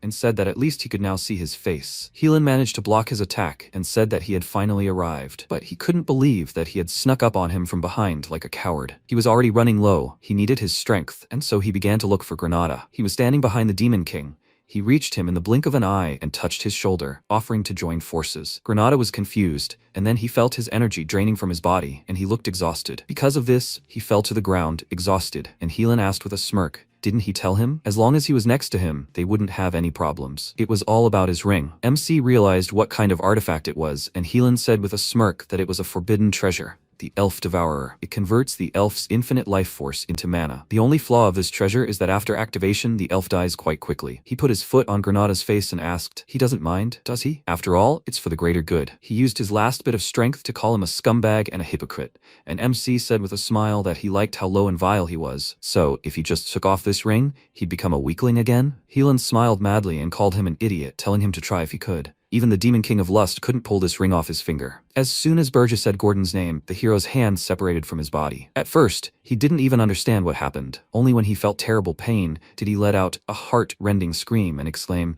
how did this happen? He didn't even sense his presence. Gordon said that he was too loud and ignorant for a human, after which Helan jumped away from him, increasing the distance, and thought, is this a high-ranking demon? Even with the artifact, some demon defeated him? The MC, who was already behind him, placed a hand on his shoulder and threateningly said that he wasn't going anywhere. Helan turned around, thinking he should dodge, but just looking at the Demon King, he felt a wild fear and helplessness. He realized he couldn't do it. Who was this Demon King? The MC gathered demonic energy and swung, saying it was time he got what he deserved, and then dealt him a blow that shook the entire tower. Thus, the hero was defeated, but he survived even such a blow. The MC looked at him and said that it was impressive. He ordered his subordinates to tie his hands and throw him in the dungeon, along with the rest of the people lying at the entrance, and let him forbid them too. Granada, meanwhile, was in a very bad way. He had already seen the afterlife, and Burge fed him a spiritual flower, saying that he had done an excellent job. As soon as the mana filled his body, he came to his senses, and was surprised to notice that he was completely healed. He glanced at the Demon King, who was giving the spirit flower to the princess, and wondered what had happened. Had he really wasted such a valuable item on it? MC contacted Loger, and said that he had also worked hard,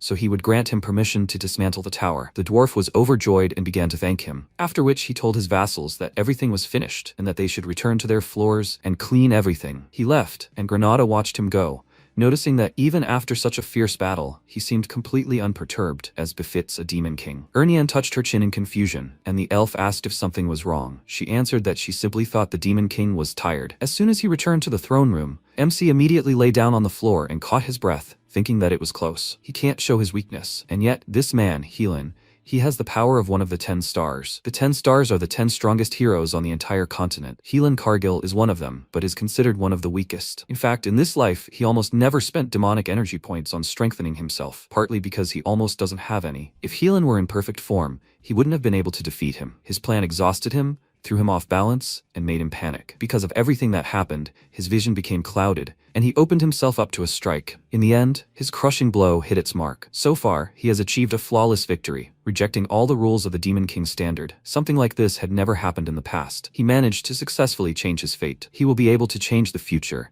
and he will take revenge on these heroes. Meanwhile, Draxon learned that the heroes gave up because they couldn't find the tower, and journalists bombarded the Wharton hero with questions, shouting that investors demand an accounting. Who will answer for this failure? He nervously answered them that they have not lost yet. There is still hope. Sir Helan Cargill and the great hero have not given up. They are still searching for the Demon King's tower. Therefore, if they give them a little more time, they will definitely find it. News of the new Demon King quickly spread across the continent. King Hildren was furious and began to blame Helan for everything. He bragged so much, and now what? If he doesn't save his princess, he will execute him. The Dwarven princess didn't care about the hero's campaign. She only cared about Lodr. As a result, history was distorted and overgrown with rumors. They say Sir Helan Cargill never returned. Some even say he's already dead. The world was plunged into deep mourning, and because of this, Burge's demonic energy points accumulated at an incredible rate. Soon, the Wharton hero was summoned to the Heroes Guild headquarters to learn more about the campaign. They asked if his words were true. He swore on his name that he spoke the pure truth, and the heroes said that in that case, the matter was taking a serious turn. However, as long as the identity of the new demon hero remains a secret, they must exercise caution. Helan Cargill is one of the 10 stars, and he won't be easy to defeat. They will wait another 10 days for news of him, and if nothing changes within that time, then all the heroes of the continent, numbering 4,728, will launch a full-scale offensive and destroy the new Demon King. Meanwhile, MC arrived at the underground prison. He approached Helan's cell and asked if he was awake. Even the speed of his recovery was astounding. Helan looked up and said that since he'd left him alive, it must be because he wanted something from him. He shouldn't beat around the bush and speak directly. MC smiled and said that he was pleased to see him open to dialogue. He wanted him to become his vassal. Helan stared at him with a smirk and confusion and asked, "Is he serious?" MC threw a bag full of gold coins in front of his cell and asked, "A hero's quest costs a fortune, doesn't it? Provisions for hundreds of people, guards, lodging, membership fees, armor, weapons, and even first-class elixirs. These expenses are usually covered by investments from merchant guilds and aristocrats. If the Demon King is defeated, the heroes' lives change forever, but if they fail, they find themselves buried under debt. Such is the fate of heroes who live on the investments of others." This time, all the funds were concentrated in the hands of one man, the captain of the hero squad, Helan Cargill. Helan thought he was right. Even if he broke out of here, he would be branded as a disgraced hero, and he would be forced to hide from creditors for the rest of his life. He asked how he knew this. Granada said that he was the one who told him about it, and Helan indignantly exclaimed that he had betrayed them, and he responded in rage. How dare he say such a thing after how he had treated him? He was simply a con man, and besides, he had been on the king's side from the very beginning. MC entered his prison cell and said that the reason for his failure was that they had never encountered a demon king like him before. Just as he had crushed all the king's standards, they would soon adapt and find a way to clear the tower. However, if one of the most powerful heroes secretly interferes with these plans, will people really be able to succeed? He took out the Armani sphere, and Helan, suspecting the worst, asked what it was. He replied that it was a magical tool for monitoring his subordinates. Once inside the body, it instantly attaches to the brain. He will immediately recognize if he shows hostility towards it and can smash his skull to pieces with a single gesture. If this sphere does not take root in his body, he will consider it a refusal and kill him. However, there are plenty of suitable heroes. Helan asked him to wait. Heroes of strength like him are immune to mind control magic. The moment the sphere is inside, it will simply disappear, and it will not be his fault. Granada, with an evil grin, said that the hero can dispel his mental defenses at will, and Burgess said that he heard him perfectly well. Helan became angry and calling him a mad elf exclaimed, "Aren't you ashamed?" He responded with irritation, shouting that he should be ashamed. Helan said he would simply waste the precious artifact. He would never submit to the Demon King. MC forced his mouth open and ordered him to shut up and swallow it. then shoved the sphere down his throat, knocking him unconscious. Time passed, and Granada remarked that he was terribly stubborn. What would he do if he chose death? He told him not to worry about it. An ordinary person who treats his comrades as expendable for the sake of profit would never sacrifice himself for money. Indeed, Helan did not reject the orb and became the Demon King's vassal. MC returned to the throne room. Gordon said that although he made Helan his vassal, his actions would be severely limited due to a colossal debt of 100,000 gold coins. Previously, he had exchanged about 2,000 gold coins for demonic energy points, an amount comparable to the annual budget of a small state. How does he plan to raise the rest? He said that it seemed like the time had come to receive word. He was talking about the Demon King's meeting, which is held once a year at the Unity Tower. He reflected that in his past life, he had never attended it, finding the very idea of an alliance of Demon Kings disgusting. He said that the other Demon Kings had existed in Arrane for a very long time. They must have accumulated a lot of gold and treasures. Gordon exclaimed indignantly. He wanted to exchange his demonic energy points for money again. That was what he would have said in the past. But facing the heroes face to face, he realized that if they followed the Demon King's standards, they wouldn't be able to stop them, and he would have to admit it. He received a message, and he immediately excitedly informed the king that an invitation to the Tower of Unity had arrived,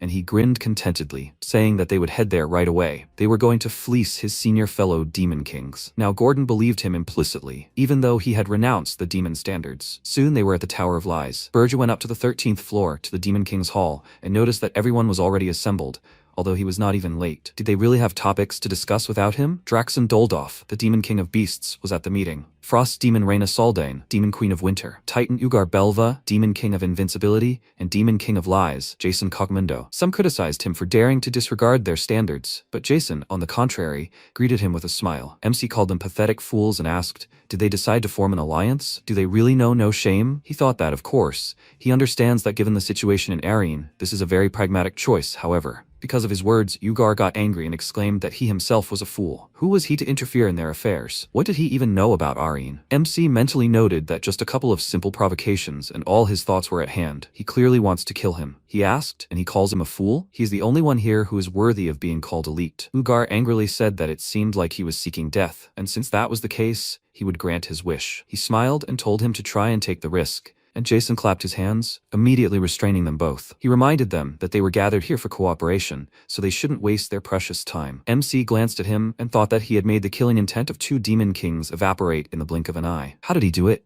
He didn't sense any magic. Was it his own power or the power of this tower? They both took their seats, and he wondered if it was the power of his tower. Wasn't it akin to phantom mana? Well, he shouldn't jump to conclusions without evidence. He needed to stay on his guard. Jason suggested that they begin the meeting and asked everyone to speak their minds freely. Berger noted that this meant that nothing special would happen at this meeting. Draxon said that since the others had nothing to say, he would begin. He turned a furious gaze to Berger and asked, where is Helan Cargill? His face darkened for a moment, then he told them everything. Meanwhile, in the minion waiting room, the demons were questioning Gordon about what had happened. A minion of the Demon King of Lies asked what had happened to the hero. Was he dead? Gordon nervously answered that he didn't know. He hadn't even crossed the threshold of the tower. Most likely, he was still wandering in the Regressed mountains, so they shouldn't ask him about it anymore. A minion of the Demon King of Invincibility told him not to talk nonsense. He should have noticed their tower from afar. Gordon said that was not true at all, and the demoness asked in surprise, could it be that the rumors weren't true? His Demon King had completely abandoned his standards? Gordon thought that everything was exactly as the Demon King had said. If others asked about Helan, he should say he knew nothing. Since he will be their spy,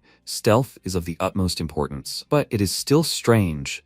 Even though he now understands that he was right, he still has some accumulated grievances, and so he decided to spill all his emotions and shouted that this Demon King is just an obnoxious brat who doesn't want to listen to anyone. If he turns away for a moment, he will immediately get into trouble. Why doesn't he just do everything himself then? He smiled widely. He didn't understand why, but his soul felt so light after these words. To his surprise, the rest of the Demon King's minions supported him. It turns out they were facing the same thing. Listening to them, Gordon shed a tear and realized that he needed emotional support. Meanwhile, MC finished his story and Ugar asked, does he think he will believe it? He means that Helan Cargill didn't reach his tower only because he didn't build it on the very top? Is he mocking him? MC told him he was free to build his tower wherever he wanted, and Jason pointed out that this meant the heroes were still targeting his abode. And yet he left the tower undefended and came here? He, of all people, surely knew what fate awaited a Demon King who failed to protect his tower. After all, he was the top student. MC told him not to worry about his tower. He was protecting it in his own way. His words were starting to irritate him, and Jason smiled and said that since he said so, he wouldn't ask him about it anymore. Draxon asked if he thought Archduke Alkeen would approve of such a thing. Berger responded by asking who cared what that old fool said. He indignantly called him a brat, and he asked if he'd said anything wrong. Draxon decided not to pursue the argument, and MC thought that even if he lied, they would have nothing to refute it with. It's better for them to suspect him than to find out the truth. He mustn't forget why he's here. His goal is to obtain 100,000 gold coins. So the Demon Kings continued their conversation. Instead of arguing, he listened to them attentively. So even among the Demon Kings, there's a clear hierarchy, and the King of Lies undoubtedly occupies a high position. He listened to them, collecting information and figuring out which kings are running low on demonic energy. Then Reina glanced at him, and he realized she wanted to talk to him. They went out onto the balcony, and he immediately asked what was going on, and she said she wasn't going to tell him anything secret. She simply wanted to talk to him alone, ever since she heard about him. She agreed with him on some issues. He was surprised by this and wondered if she had said something similar in her past life. Reina said that she wasn't like him after all, and didn't disdain standards. On the contrary, she lived by them. However, she believes that they need to be more subtle, especially here in Arene. That's why she wanted to meet him. She figured that a private conversation would be much more productive than trying to reason with these idiots. He smiled and asked what she thought of him. She remarked that he was not bad and looked better than she imagined. He didn't understand whether it was an insult or a compliment, and she gave him a personal transmitter so that he could contact her if he needed advice. As long as he didn't trample on the Demon King's standards in her presence, she would be on his side. She finally found someone to talk to, and she hoped he wouldn't die too soon. She was about to return to the hall when he asked what about the Demon King of Lies. She told him that he was completely impossible to read. However, he was still better than those two idiots. She left him alone on the balcony, and he thought that he couldn't fully trust her yet, but she was an unexpected acquisition. Meanwhile, in his tower, Ernian came down to the first floor and asked Loger to try the cookies she baked herself, and he asked in surprise how she managed to bake them here in the tower. She proudly told him that the Demon King bought her the ingredients, so she tried making cookies with the help of spirits. He noted that being a genius spirit caster seemed quite convenient, and she asked him to try her cookies. He thanked her with a smile and thought that the princess, who had never done physical labor in her life, baked the cookies personally for him. Whatever they tasted like, he would say they were magnificent. But as soon as he took a bite, he felt an incredible taste. It was so delicious that his very mana began to move. He had never tasted anything like it. This must be what heaven tastes like. She asked if he liked it. He answered her blissfully that he couldn't tear himself away from these cookies. What kind of miracle did she perform? She answered him with a proud smile that she added a little spiritual flour to the dough, and she was glad that he liked everything. She expected nothing less from her cookies. He was surprised and asked why she spent something so precious on cookies. No wonder he was filled with mana. She answered him that it was a gift so that they would be just as close in the future, since they had a long journey ahead of them. He was slightly confused by her words, and she asked if he thought Granada would like the cookies too. He answered her that he was sure he would like it even more than he did. And she happily asked, what about the Demon King? Does he think he will like it too? At this time, MC returned to the meeting room, and seeing only Jason, asked if everyone had left yet. He replied that they had already finished their conversation and offered him some tea, if, of course, he had anything else to discuss. MC took his seat and asked, perplexed, what he should discuss alone with him. Jason smiled slyly and said that he knew he needed human money. He was surprised, not understanding how he knew about this, and cautiously asked what he meant. Jason said that pretending not to understand what they were talking about was useless. Draxon told him about it, and he suggested that they not waste their time on meaningless mind games and make a deal. He would gladly accept demonic energy points in exchange for human gold. Berger took his time and asked what was in his favor. He laughed and asked what he meant. He was on his side, so he offered him to start normal friendly relations from now on. MC returned to the tower with a bunch of bags of gold and showed it all to Helan. He told him to take his 100,000 gold, and he was shocked to notice that he was truly rich. MC told him to make sure he could present it properly, and that the source of the money must not be revealed. He thought that if Jason could track the money, he would understand what he was up to, and then they could become pathetic puppets in his hands. Until he understood what he was planning, he had to act with utmost caution. He showed him the warriors and said that he had turned the remaining members of the group that attacked his tower into black knights and mages. That guy in the center was Amon. He was from the Golden Moon Merchant Guild.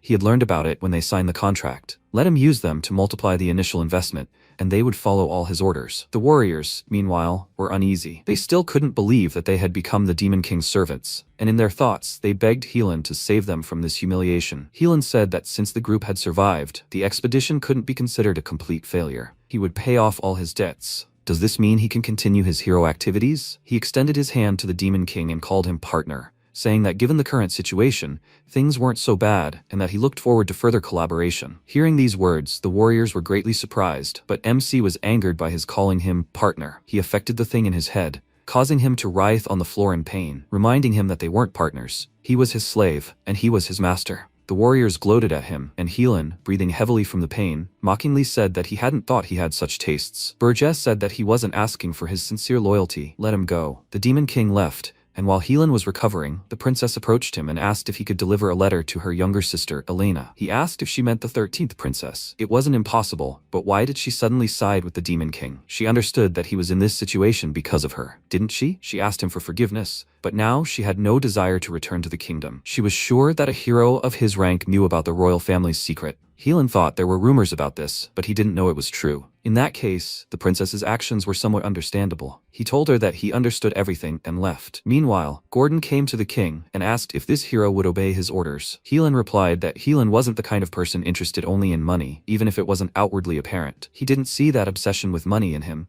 but he wasn't exactly a model of nobility either. He assumes that Helan dreams more of popularity than honor. Because he wants to stand out, he takes initiative in everything he does. If they can control him properly with the Armani sphere, he could become the best spy anyone could dream of. Gordon was surprised that he had studied humans so well. He couldn't afford to fall behind him now. MC added that if the hero were to destroy human society from within as the Demon King's vassal, it would be a spectacular sight. His subordinate enthusiastically agreed, and there was a knock at the door. The princess peered into the throne room and offered the king a taste of her cookies. He noted that she had been visiting this room frequently lately. If the sweets weren't tasty, he would send her to the underground prison for a month. She smiled smugly and told him to try it first and then judge, and he bit into the cookie, thinking that human desserts were bad, but was immediately surprised by the incredible taste. Ernian remembered Lojer and thought that this was the reaction she was expecting. But MC restrained his delight, although it was difficult for him, and said that it was quite good for a human. She was slightly surprised by his reaction, and he asked if she had added a piece of a spiritual flower to it. She happily confirmed it, and said that she knew he would notice. He asked, so she was returning the reward he gave her? It seemed she needed something. She laughed and told him that in fact she did need something. Meanwhile, the participants of the Helan expedition safely descended from the mountains under the protection of Krutu. Having arrived in Holton, they immediately set off back to the kingdom of Hildren, using a teleportation magic circle. As for Granada, he went to restore order at the headquarters of the Scarlet Hawk Mercenary Guild. He beat everyone up to teach them a lesson and angrily asked if they had fled during the first snowstorm,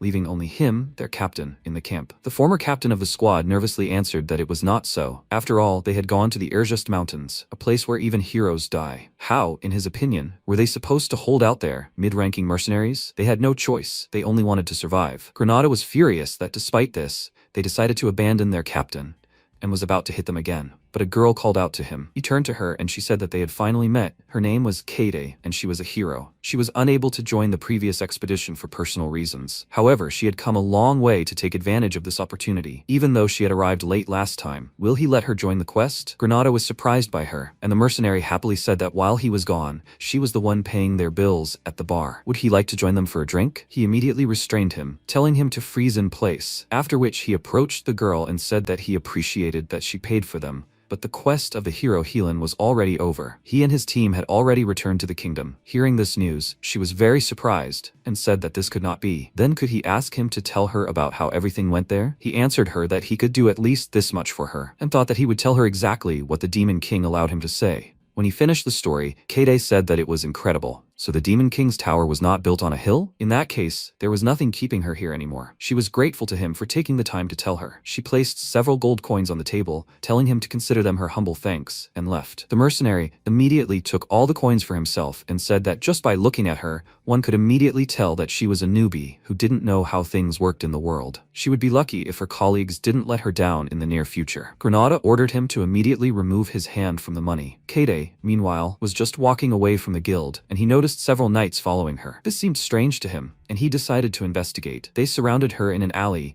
and began to persuade Her Highness to return. Her fiancé was waiting for her. She firmly refused, saying that she wanted to live the life of a hero, and Granada, cautiously peeking around the corner of another alley, activated the mask on his face and thought that he decided to follow them, because they moved along the street almost silently, although they were all dressed in full plate armor. So this hero is the princess. Since these were the internal affairs of the kingdom, he decided not to interfere in it, but as soon as he wanted to leave, the knight brought a blade to his neck and asked who he was and why he was following them. Besides, he uses strange magic. The elf became nervous. He received this artifact from the Demon King, and if he was caught, they would quickly realize that he was his vassal. The knight asked, is he a spy from another kingdom? Then he would kill him. Granada became very nervous and mentally turned to the Demon King, saying that it seemed he was in trouble. What should he do now? There was an explosion. He ran out of the alley, and the knights immediately turned towards the noise. The knight nevertheless withstood the explosion and ran out of the cloud of smoke, shouting to the others that there was an assassin here, and they couldn't let him get away. They immediately stood up to protect the princess, and Granada thought that he was the only elf here. If he used the abilities of his race, he would be exposed. But if he didn't, he wouldn't get out of this mess safely. The knights shielded the princess, telling her to stay behind, and she drew her sword and exclaimed that she was a hero too. They pounced on the assassin. Granada became nervous and thought that they left him no choice. Even if he was discovered, he would have to use his power. Just as he was about to use magic, Berger appeared and said that he was wondering why he was late. He instantly incinerated the knights who attacked him and asked, is he having fun here? He asked indignantly. So he, even seeing his condition, called this fun? He responded by asking why he was whining over a few scratches that a junior spirit could easily heal. Seeing the Demon King, the knights immediately rushed into battle to protect the princess with their lives, and she told them not to worry about her.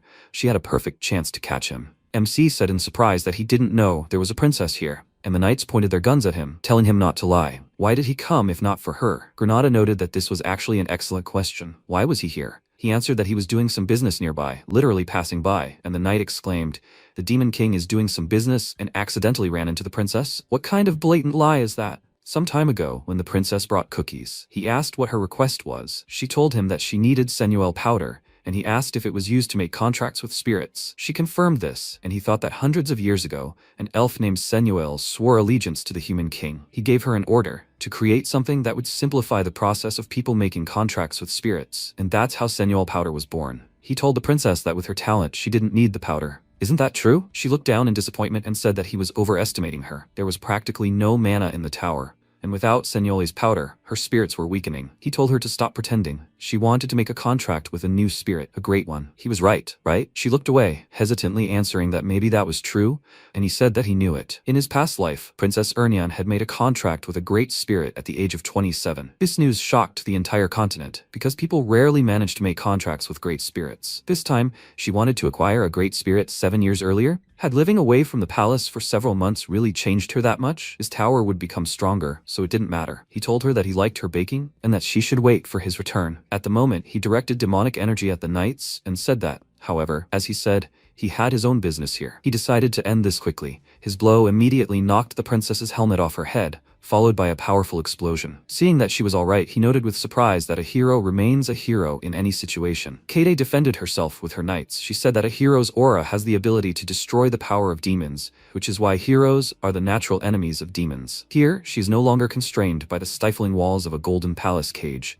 Here, she is a hero on the battlefield. She swung her sword, using a high-ranking swordsmanship technique of the Zespin house, the Crescent Strike. She thought it was a unique technique that instantly releases aura, capable of cutting an enemy into pieces. This special swordsmanship art is passed down only to members of the imperial family. Her line of succession is one of the last, so as a princess, she has no special value. She remembered her fiancé and thought furiously that this didn't mean she was just a commodity to be married off to an old pervert. Well, she couldn't marry such an old man. That's why she prayed to their family's instructor to train her. Day and night, she trained tirelessly to be recognized as a hero, not a princess. And if she could catch this Demon King, then she would definitely be recognized as a capable hero, and she could be free from her father's decree and his attempts to marry her off to another old man. She would choose her own husband, but Berger destroyed all her dreams just like her sword technique. He shattered it, noticing that she had a pretty good blade aura, and she stared at him in shock, not believing that her special technique was stopped so easily. A huge magic circle appeared behind the Demon King, summoning black flames, and Kade realized that she couldn't defeat him. He said with a grin that it would be extremely useful. There were many ways it could be used. She was very scared. The knights rushed to protect her, and then screams and explosions were heard. The townspeople immediately came running towards the sounds. They felt demonic energy and were extremely surprised that demons appeared here. In Holton, they saw knights at the site of the explosion. Fortunately, they were still alive, and so the townspeople called for healers. One of them whispered with his last strength that the Demon King had captured the princess, and the man exclaimed, "He was here!" But the knight could no longer answer them, and they, seeing black flames around, asked if this was really the work of the Demon King from the Regressed mountains. At this time, MC returned to the tower. He threw the princess into an underground prison, and while she was unconscious, Ernian asked, "Is her name Senuil?" MC told her that she was the 9th princess of the empire, Kede Zespin. From now on, she will live on the 4th floor. She is slightly injured, so let her treat her. If she is raised properly, she can be useful. Ernian agreed to do this and wondered why he needed another princess. He answered her that he was just passing by and decided to take her. Moreover, in order to gain demon points, he has to kidnap princesses from time to time. She did not understand what points he was talking about, and he was about to explain everything to her, but stopped himself in time and thought, why is he telling his prisoner secret information? And why did he even start talking about this? He left the prison cell and told the girl not to worry about it. He will bring her Senyole powder. He cursed and thought that he sees her too often, so he began to get used to it and let his guard down. He needs to pull himself together. The princess is just his prisoner. Sometime later, news that the 9th princess of the Zespin Empire had been kidnapped spread across the continent. The Heroes Guild headquarters summoned Helan and asked if he could swear that his words were true. He replied that he was ashamed to say so, but he truly hadn't found the Demon King's tower and was prepared to bear full responsibility for this failure personally. One of the heroes said he shouldn't worry about it. If they treated heroes like that, who would even dare to launch a new expedition? He thanked him for his words, and they explained that after the expedition's failure, the Demon King had kidnapped the 9th princess of the Zespin Empire, so they demanded action from them. Helan had been to the Regressed mountains before, and they were interested in his opinion on a possible new expedition. Helan said he felt sorry for the princess, but even he couldn't find the tower. Instead of immediately gathering a new expedition, he thinks it wiser to first gather and send a scouting party to discover the tower's location. After that, attacking the tower will be much easier. If this Demon King were confident in his own strength, he wouldn't have built his tower in some secluded place, trying to hide it. They agreed with him. His words made sense. A strong Demon King has no reason to hide. Although this contradicts the typical Demon King, if he is a cowardly weakling, he won't pose much of a threat to them. The most senior of them remained silent. He thought about everything and said that in that case, taking into account Sir Helan's advice, expeditions there are prohibited until the location of this Demon King's tower is determined. After that, Helan headed for the exit and thought, is this what he wanted? Did he want to use his authority to postpone the expedition? He bought him time, so he must handle the rest himself. Time passed.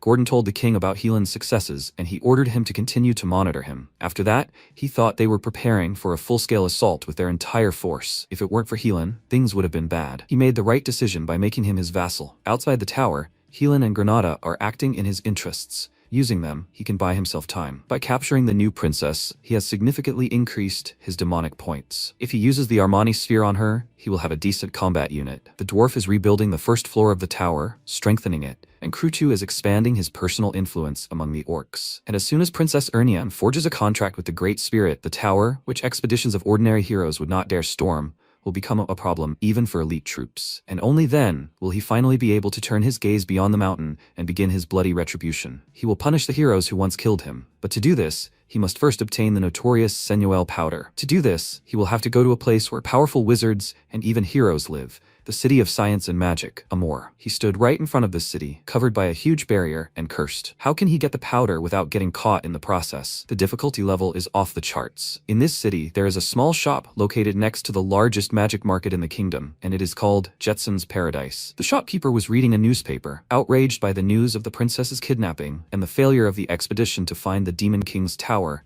and also a hunt has been declared for the dwarven hero Loger. And where is this world coming to? The door opened, MC entered the shop, and Jetson, immediately putting down the newspaper, asked with a smile what he wanted to buy. He told him he needed Senyol powder, and mentally noted that it was a strange shop, somehow suspicious looking. Amur is a city known for its advanced and scientific magic, so heroes, mages, and alchemists from all over the world flock there. In other words, almost every shop here is sure to have a hero or mage shopping for their needs. That is, even if he hid his demonic energy, there would still be a high risk of being discovered and caught. For this reason, he was looking for a small and inconspicuous shop. Jetson placed 2 vials of purple powder on the table and exclaimed that he was incredibly lucky. After visiting his shop, he would never need to go anywhere else.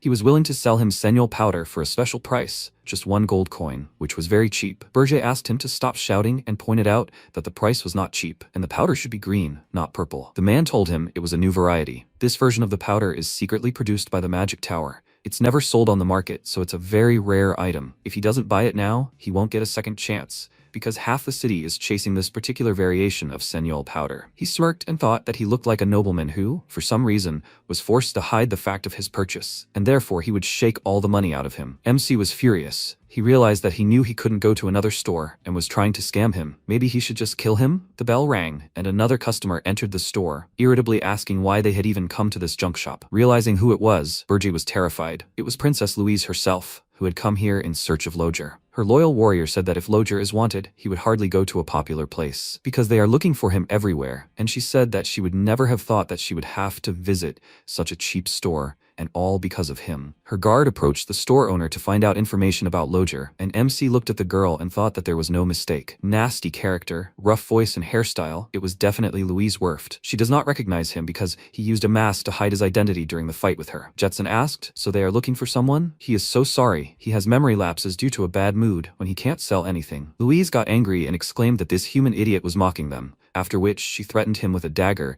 and said that he seems not to understand the whole situation. He dares to extort money from her? He raised his hands in fear and reminded her that murder was strictly forbidden in the City of Magic. She couldn't do that to him. If she was going to threaten him, then let him at least buy something. How about this deal? She got even angrier and called him crazy, and he nervously said that if she bought something, he would be happy and his memory would clear, but she could be punished for it. There was silence for a few seconds, and then she laughed loudly and said that he was funny. Let him show her his goods. He showed her a vial of purple powder, and said that it was Aura powder. She knew that it worked very well on dwarves. For only 3 gold it would be hers. MC was furious. He said that it was sensual powder. Louise said that it was a great price, only 3 gold. She threw the coins on the table, for which he was very grateful, and she asked if she could now inquire if a dwarf named Loger had visited him. He replied that he had never heard of him. However, he could have stopped by the blacksmith's quarter, which was located nearby. This place is extremely famous, and any self-respecting blacksmith would definitely visit there upon arriving in this city. Maybe someone had seen him there? Louise told the guard that they would go straight there, then nodded to Burji, apologizing for the disturbance, and left. MC approached the shopkeeper and noted that he was a master of deception, having sold her this thing for 3 gold pieces, and he had the courage to deceive customers like that. He smiled and said that it was good that he had kept quiet. She looked like a young lady from a noble family, so he considered 3 gold pieces not to be a very large sum for her. Besides, in the end, they did not kill him. He tossed the coins in his hand and said that he saw that he was interested in his small business. For a modest fee of 10 gold, he was ready to let him in on all the intricacies of his business. MC mentally called him an idiot, but he was incredibly good at everything that involved deception, and he liked it. He ordered him to go to the Golden Moon Merchant Guild. If he said that the mountains sent him, they would accept him. The man asked, what is his connection with Golden Moon, and what is he even doing there? They are bankrupt after all. MC asked, is he doubting it? He thinks he will have to go there because of the customer he just deceived. After all, it was Louise Werft. Hearing her name, the man dropped all the vials from his hands and asked in horror, was it that crazy dwarven princess? And what does he want in return? Burji threw a coin on the table and told him that he had already told him everything. Let him enter the Golden Moon, and his salary will be 1 gold coin per month. If he refuses, then he will bring Louise here. Jetson immediately clasped his palms together, begging him not to do this, and then asked with a smirk, he didn't think he would say something like that, did he? He swiped the coin off the table in anger and exclaimed,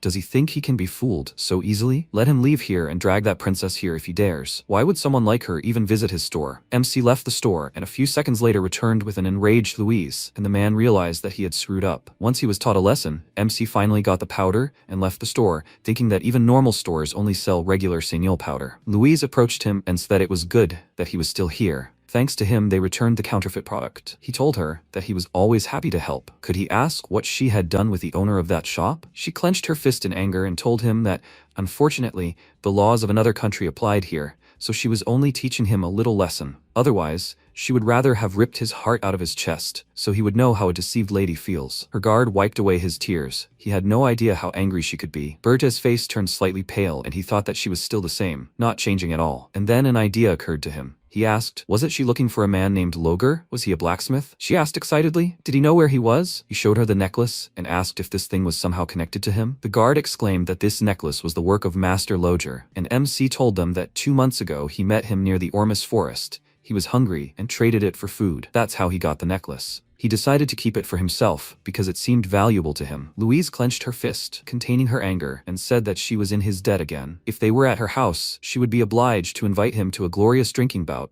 for at least 5 days and 5 nights. The very thought of it made him sick, and as a token of gratitude, she gave him a token of her kingdom, and said that they must catch him before he got too far and let him take this. He could exchange this token for the best quality equipment in her kingdom. He thanked her for such a gift, after which they left, and the guard asked the princess what they would do now. She answered that she would contact Her Majesty and ask for her help. This time, Loger definitely wouldn't leave. MC watched her go and thought that after his reincarnation, he had been too busy and avoided the typical life that a demon would indulge in. He must not forget his past life experiences. He knows that even before his regression, Draxon found and absorbed the heart of a mythical beast, which allowed him to become much stronger, and this is exactly what he needs now. Because he is still a young demon king, he cannot fight Louise one-on-one. Moreover, she is well equipped. Such a fight will be very difficult. Therefore, in order to take revenge on the heroes who killed him and survive in this world, he must become stronger. He sent Louise to Ormus, to the tower of the Demon King of Beasts, the furious heiress of the Werft clan against Draxon Doldolf, the Demon King. While they fight each other, he will take advantage of the opportunity and take the heart of the mythical beast for himself. After fusing the tower with the dwarf artifact, it acquired two new functions. The first is the ability to use the tower remotely. The second is the transfer of items. He contacted Gordon and informed him that he had an unforeseen situation and was entrusting the tower to him for now. He transferred Senual powder to the tower, using the new function, a whole 10 pieces of the highest quality, all so that the princess could forge a contract with the Great Spirit. When she received it, she was surprised by the excellent quality and asked if the king really had to go to Amor for this. Gordon replied that the powder would naturally be the best available. His Majesty the Demon King went to get this powder personally, so she should use it with caution. Regarding Princess Kade and her behavior, she remained on the 4th floor. Berge also tasked Gordon with training her. She must be an excellent swordsman to use her full power, and he would definitely test her skills personally upon his return. When they trained, Kade shouted at Gordon that she would make him regret deciding to train her, and he told her to reach him with at least one blow before throwing around such words. On the 1st floor, MC installed a hellish forge so that Loger could continue upgrading the tower. When he saw his new workshop, he was completely delighted and promised to do everything to the highest standard. Now, the Pole Orcs Krutu managed to unite 3 tribes, doubling his troop numbers, and this was enough to begin hunting most of the monsters inhabiting the Regressed mountains. Having learned all the news, he ended the connection with Gordon and thought that now he could manage the tower without even returning, a very convenient feature. Now he needed to contact Helan, but he called him first with very good news. Establishing control over the Golden Moon Trading Guild was complete. From this day on, the guild would be led by Amon, the Black Knights, and the Black Mages. He, one of the 10 strongest heroes, would support them, so the position of leader would later be passed on to his son. He also managed to ensure that one failure had no effect on the reputation of the 10 heroes. Berge praised him for his excellent work and, going into Jetson's shop, ordered him to convey a message to Granada.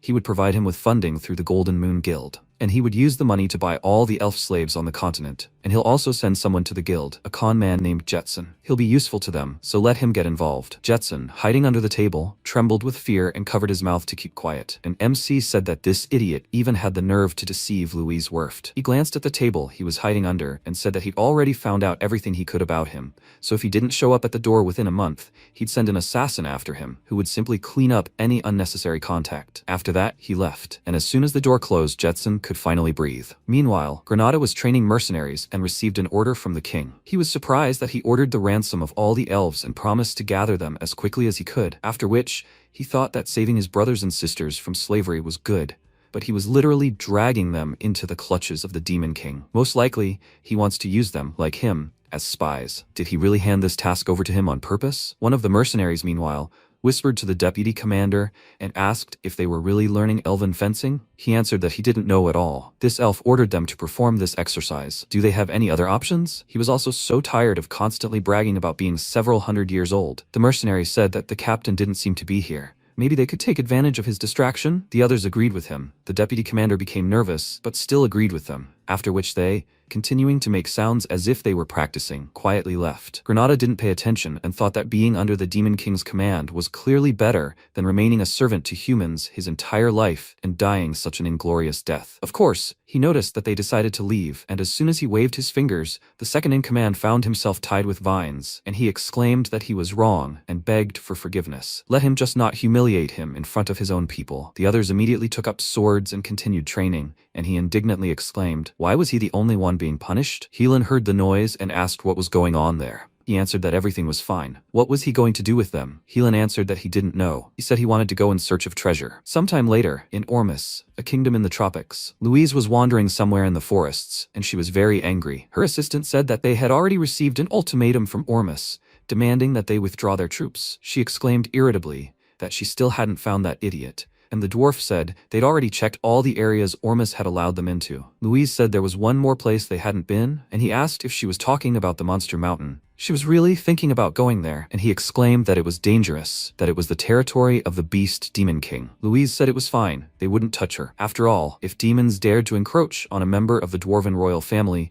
it would be tantamount to starting a war with the entire continent, since almost all countries use weapons made by them. 200 years ago, a demon king tried to deal with a dwarven prince, and he was killed in a single raid. It was a record. And since then, no one has dared to act recklessly against them. The dwarf objected, because Loger might not be here. That guy could have deceived them. But Louise was still sure he could be hiding here, and ordered everyone to hurry, or they would lose their heads. Meanwhile, in the Demon King's tower, Draxon's henchman informed him of a serious problem. Princess Louise of the Dwarven Kingdom was heading straight for their mountain. He was surprised and exclaimed, "What is this madwoman doing here?" And then an idea occurred to him. What if she found out about the mythical heart of the beast here, and came here to take it? But no one knows about that. Pure mana, dormant under a layer of magma inside the volcano, a mysterious power that he wouldn't trade even for 1,000 spiritual flowers. If he manages to absorb it, he will have the most powerful weapon in his hands. Excavation of the place leading to the heart is already in the final stages. Why did she come now? He ordered his henchmen to stop her. She can't come near their lands, but they are forbidden to hurt or kill her. The demoness nervously said that it would not be easy,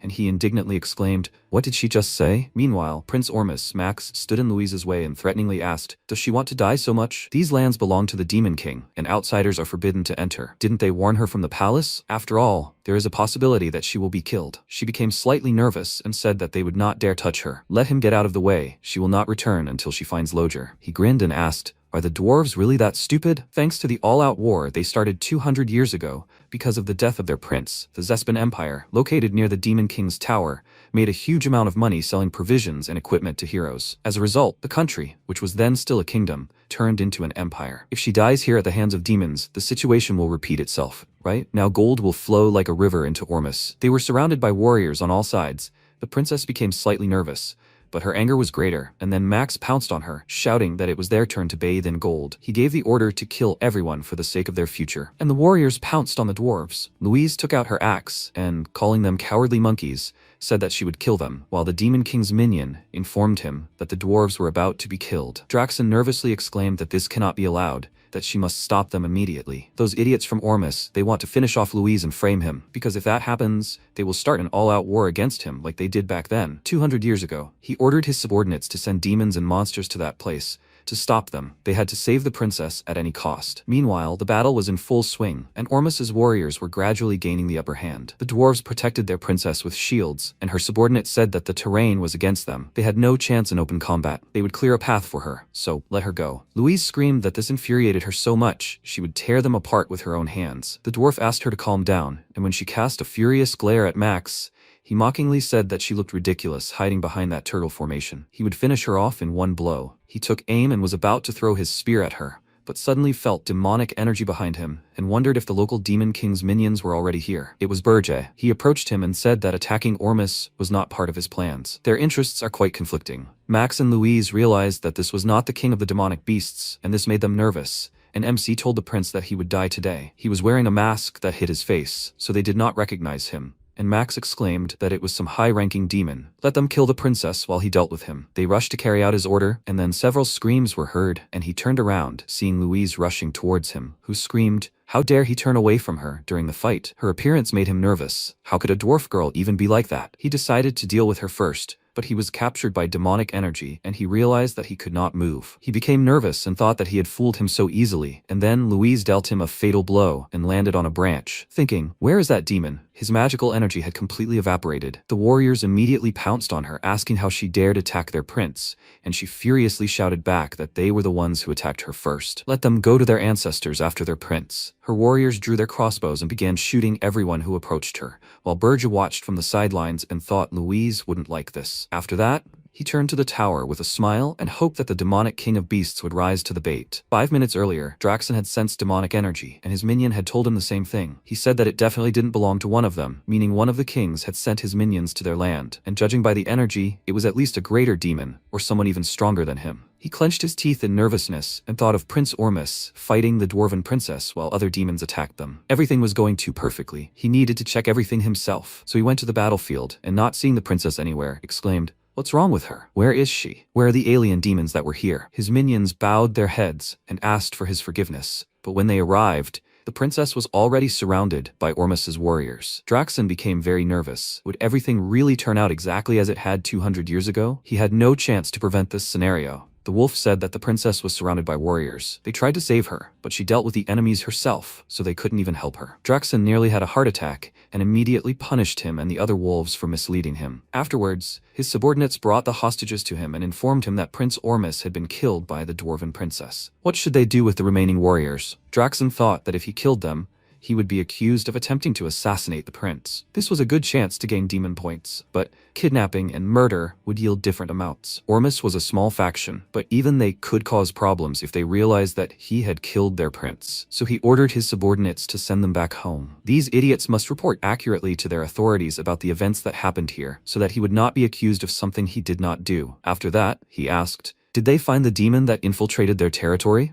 They told him that they had not found it, and he called them useless idiots. Why don't they use a little of their stupid brains and connect their animal senses to the search? They apologized to him, and he thought that if it was a high-ranking demon specializing in stealth, then it was no wonder they couldn't find him. Apparently, he would have to use it. He increased the sensitivity of all his senses to the maximum. This is a technique that concentrates demonic energy in the senses to improve their efficiency. Using this technique, one can track even the remnants of stealth magic. A trail of that unknown demon appeared in front of him, and he thought that if this idiot had come for the dwarven princess, then the trail should follow her. But the trail led to the mountain, and he asked his subordinates where the princess was headed. They pointed in the opposite direction, and he immediately rushed toward the mountain, shouting all sorts of curses in a rage. He realized that it was a trap, and the dwarven princess and Prince Ormus were just a diversion. Even the demonstration of demonic energy was all part of a pre-arranged plan. He was taken far from the volcano. The goal of the king who sent his servant here was the heart of a mythical beast. Right now, Burju was in the heart of the volcano, frozen above a lake of lava. He thought that the lava was clearly not simple.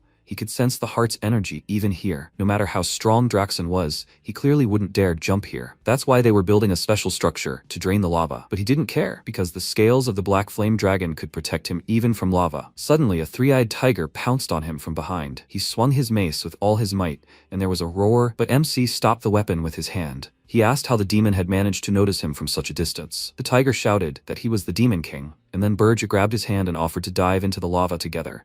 But he fearfully asked him to wait. The tiger screamed in terror as they fell into the lava, its body immediately melting to the bone, but MC remained unfazed by the heat. He looked at the bottom of the lake in surprise and thought that Draxon, after absorbing the heart of a beast in his past life, had gained a monstrously powerful regenerative ability. He had been wondering whose heart he had absorbed, and it turned out it was a phoenix. When he was a cadet at the academy, he read that the existence of phoenixes was documented. They had been encountered in various worlds. The fact is that phoenixes are able to travel between worlds. They are often considered divine beings and are even capable of ruling in some dimensions because they rise to the top of the food chain there. The strength of phoenixes varied, but they always shared one common trait. All demon kings who completely absorbed a phoenix became powerful enough to write their name into the history of their race. He walked towards the phoenix and thanked Draxon, as he was only here because he had absorbed this heart in his past life. The only power he had ever envied would now be his. He extended his hand towards the phoenix, and a bright flash appeared. Meanwhile, Draxon ran towards the volcano as fast as he could,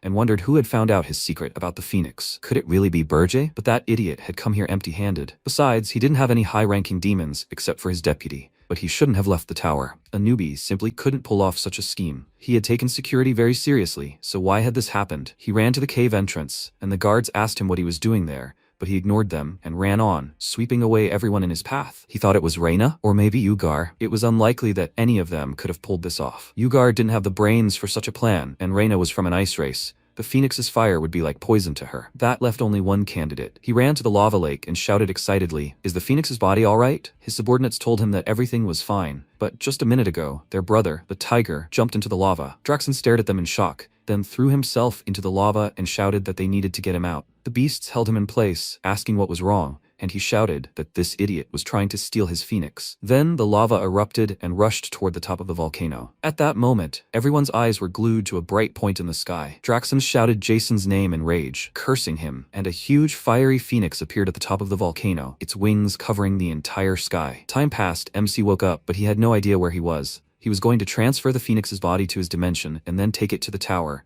but his body suddenly absorbed the phoenix's residual mana, and he didn't even have time to react. He only remembers being thrown out of the mountain by a volcanic eruption. And one more thing, he's the Demon King, so why are wild animals clinging to him as if he were a princess? He told them to move away from him, and he had a strange feeling, as if he was not himself. He noticed a river nearby, looked at his reflection in the water, and saw a completely different person there. Meanwhile, in the Ormus palace, Louise came to the king and told him what happened, but not entirely truthfully. The prince and his brave warriors saved them from the devil's jaws, but he did not survive. The king said that this was enough. His son was born a warrior. To fall on the battlefield protecting the weak is the highest honor for one such as him. But it's time to end this. He slammed his fist on the armrest of the throne in rage and, in tears, ordered his subordinates to inform the Heroes Guild and have them prepare a campaign against the demonic Beast King. At this time, Helan contacted the king to report urgent news, but upon seeing him, he became confused and asked, "Who the hell is he?" Berge replied that it was his master, but his appearance had simply undergone a temporary change. He should not worry about it and report to him. He told him, slightly confused, that the guild was preparing a new expedition at the request of King Ormus. Roselle Chant, a 10-star mage, would be appointed commander. She is a true battle mage, an expert in fire. Her second in command will be Valrof Disrod, also a 10-star hero, who achieved the heights through martial arts and combat. Of the 500 expedition members, at least 200 will be heroes, all aiming to kill the Demon King of Beasts. Their plan is simple. They're going to Ormus, and from there they'll head to the tower. MC noted that there were a lot more of them than he thought, and Helan said that there were only 2 10-stars, Roselle and Valrof. He was surprised that there were only 2 of them out of 200. And Helan said that it seemed some of the heroes didn't want the Demon King of Beasts killed. They were trying to influence this expedition from behind the scenes. Berge was surprised by this. People don't want the Demon King to die, so that's what it's all about. For people, the Demon King's tower is like a gold mine, brimming with nuggets. After all, even the bodies of demons make good alchemical ingredients, which fetch a pretty penny. In other words, there are a lot of people making a good living from this tower. Most likely, they simply don't want to lose their profits. Even seemingly simple things create a tangled web of actions and relationships between opposing nobles. And people are complex creatures. He told Helan that he should join this expedition. He would tell him about the Demon King of Beasts' weak point. But there was one condition. He must fall by his hand, and he would absorb its power. A hero who had killed 2 Demon Kings, he was confident that people's trust in him would be boundless. Helan smiled nervously and said that he appreciated it, but hadn't he considered that, having become stronger, he would escape its control? MC fell silent, giving him a frightening look, and after a short pause, asked, "Does he mean to say that the pitiful power he received from the 2 dead Demon Kings would be enough to confront him?" Helan immediately took his words back, and as soon as the call ended, Gordon contacted MC. Seeing some guy instead of the king, he exclaimed indignantly,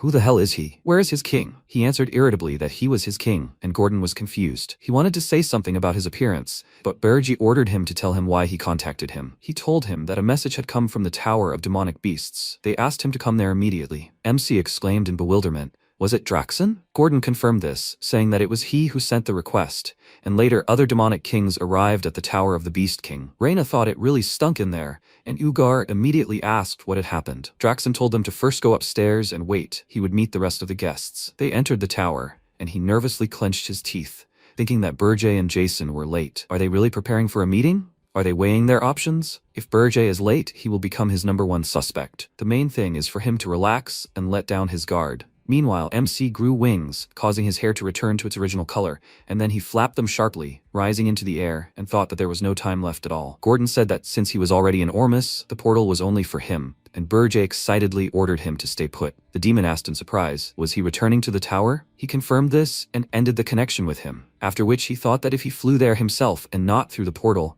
he would become suspect #1. But being late was also not an option. The main thing was to make it back to the tower and then arrive at Draxon through the portal. He flapped his wings harder, but he still lacked speed, just a little, but he would still be late. He applied more strength. Suddenly his heart passed mana through itself and his wings turned golden, like a phoenix. His hair also changed and he wondered in surprise, were these the wings of a phoenix? But he wasn't going to use that. His heart started beating faster. He felt it and was very surprised. It was beating. Now he understood why all those animals were sticking to him. As soon as he made another flap of his wings, he suddenly accelerated. The wind hit him in the face, and he thought that it was too fast. He reached his tower in an instant, completely miscalculated his strength and hit the barrier, causing him to fall into the snow. He got up and thought that he arrived in time, but this thing was out of control. He had to be very careful until he could tame this phoenix inside him. His wings returned to their original form, and he thought, did the phoenix use its powers and go into hibernation? After that, he headed to the tower and contacted Gordon, asking if he was ready. He confirmed it and asked if he was already on the first floor. He confirmed it and ordered him to go down. They must go to the tower immediately. Meanwhile, a squad of heroes had already gathered in Ormus, and all their eyes were fixed on Roselle Chant. Someone asked if she was the girl who awakened magic at the age of 5. She was the idol the entire magic tower worshipped. Someone even wanted to ask her for an autograph, and others approached her to express their admiration, and then she waved her hand in irritation, called them losers, and said that if they were done chatting, they should get out of here. The guy indignantly said that this was not right. She needed to watch her words. Otherwise, their team's reputation would suffer. But the heroes, on the contrary, were glad that she insulted them, and she asked what she had done wrong. They were losers. What was she supposed to say to them? And anyway, how was she supposed to clear the tower with such rabble? She noticed that people's attention had shifted to someone else. It turned out that Helan had arrived. Everyone immediately started talking about him. He was a 10-star hero who killed the King of Lust, but rumors had it that his previous expedition had failed. He approached Roselle and extended his hand, saying they hadn't seen each other in a while, and that he would help them with this expedition. She smirked, calling him a loser with a dull face, and asking if he no longer wore that dirty ring. Had he left it at the base because there were no elves in the squad? He smiled nervously, suggesting they talk about it another time, and realized that she knew how he killed the King of Lust. If this woman started talking about it, his reputation would be dragged through the mud. If it weren't for the Demon King's decree, he would never have gone on the same expedition with this fool. Roselle said that she agreed to his help, but the king of demonic beasts was hers. She would kill him herself. And even if he doesn't try to stop her, he can't interfere with her battle with his dirty hands. He answered her with a smile that he understood everything, and in his thoughts he said that of course he won't do this, because his head is destined for him. The portal opened, and the protagonist and the others emerged. Draxon stood in their way and said, Jason, Burjay, they've arrived on time. He'll explain the details of the meeting once they're inside. MC sighed, thinking they weren't late. They entered the Demon King of Monsters tower, to the top floor. Ugar asked Draxon why he'd gathered them all for such an urgent meeting. Jason smiled and said, rumor had it that a group of heroes who'd already conquered lust had gathered in Ormus. Was that why he'd called them? He replied, it seems they're aware of the situation, so he'd tell them directly. One of them had sent a high-ranking demon to his lands, and it had stolen his phoenix heart, which he'd intended to consume. Furthermore, because of that idiot, the second prince of Ormus had died. Naturally, their king immediately created an expedition of heroes to hunt him down. Ugar wondered if Draxon was hiding a phoenix carcass. Then he added, perhaps this demon had also killed the dwarven princess. Reyna looked at him and thought that losing the summoned servants would still be foolish. Jason thought, a deliberate provocation of the heroic expedition, that was a clear act of attempted assassination by proxy. Then Draxon added, perhaps he was trying to provoke a full-scale, all-out raid, like they had done before, when the dwarven princess was killed. Someone wanted to take him out of the game, but he wouldn't die alone. They should know that. To kill this traitor, he would buy the key to the black box. Inside each tower, there is a black box. It records all the Demon King's actions. Originally, this item was only needed to analyze problems in order to improve future invasions of the heroic world. But Demon Kings who elevate standards to absolutes are usually reluctant to use such items. Moreover, purchasing the key costs a simply monstrous amount of demon points. Moreover, if the tower is conquered, the black box disappears along with it. Therefore, usually no one pays any attention to this. The protagonist thought, black box? He didn't expect such a move from him. If he opened the black box in his tower, he would have no way out. Then Draxon gritted his teeth and said that in order to open the black box, he must get permission from the tower's master. He thinks that each of them will give him such permission, right? After all, only a traitor would want to refuse this. The protagonist frowned and thought, what an idiot. Then Reyna raised her hand and said that she gives permission. Jason did the same. Ugar followed suit. And after that, MC also raised his hand, saying that he gives permission. After that, Draxon said, everyone agrees. Excellent. He will contact each of them separately. With this, he proposes to end the current meeting. The black box key is a one-time use item. Buying a key is expensive. Before a potential attack, Draxon likely won't spend so many points on keys. After all, it would weaken his preparations. But as soon as the campaign is over and all this will die down, he'll immediately buy the key and open Jason's box first. The protagonist emerged from the portal and thought, so before that happens,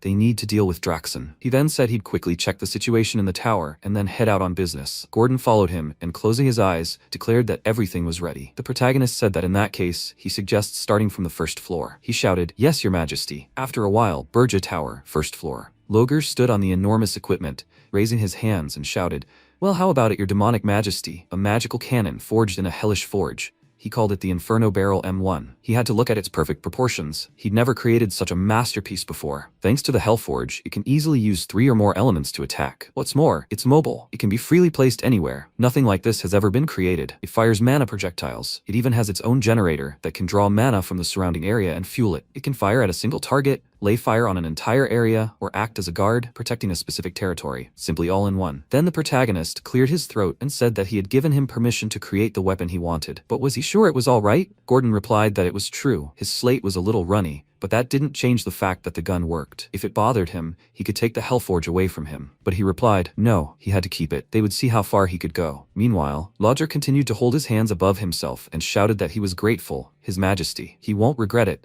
There will be more cannons. It will be stronger. He will make dozens, no, hundreds of them. After some time, MC climbed to the second floor of the tower, and Kade ran towards him, attacking, shouting that she had already told him, and that he would regret deciding to train her. She swung her weapon, launching in an attack forward, but the protagonist easily stopped it with his hand, and then completely broke her attack. He said that she hadn't changed a bit. Kade pointed her sword at him and, running to attack, shouted that now she would attack with all her might. She used the Zespin family sword technique. Descending moon, descending moon, split. She ran forward, continuing to hold the sword in front of her. The protagonist smirked and noted that it had gotten a little better, but she still needed to train. With these words, he concentrated a clot of dark energy in his hand, and Kade screamed in surprise. It can't be. How did he manage to reflect her technique so easily? A loud scream was then heard from the tower. MC then turned his gaze to his subordinate and asked why she was on the second floor. She replied that Princess Ernian was preparing to summon a spirit on the 4th floor. That's why they had temporarily moved Princess Kade here. The protagonist was surprised. A spirit summon? Meanwhile, on the 4th floor of Burj Tower, several bottles of used senile powder lay in the corner. Ernian closed her eyes and concentrated the energy around herself. She stood on a huge magical symbol and then chanted, Great Spirit of Water, Guardian and Protector. She summons her, binds them with blood and souls, and creates a contract seal in Ernian's name. She asks the spirit to answer her call. The next second,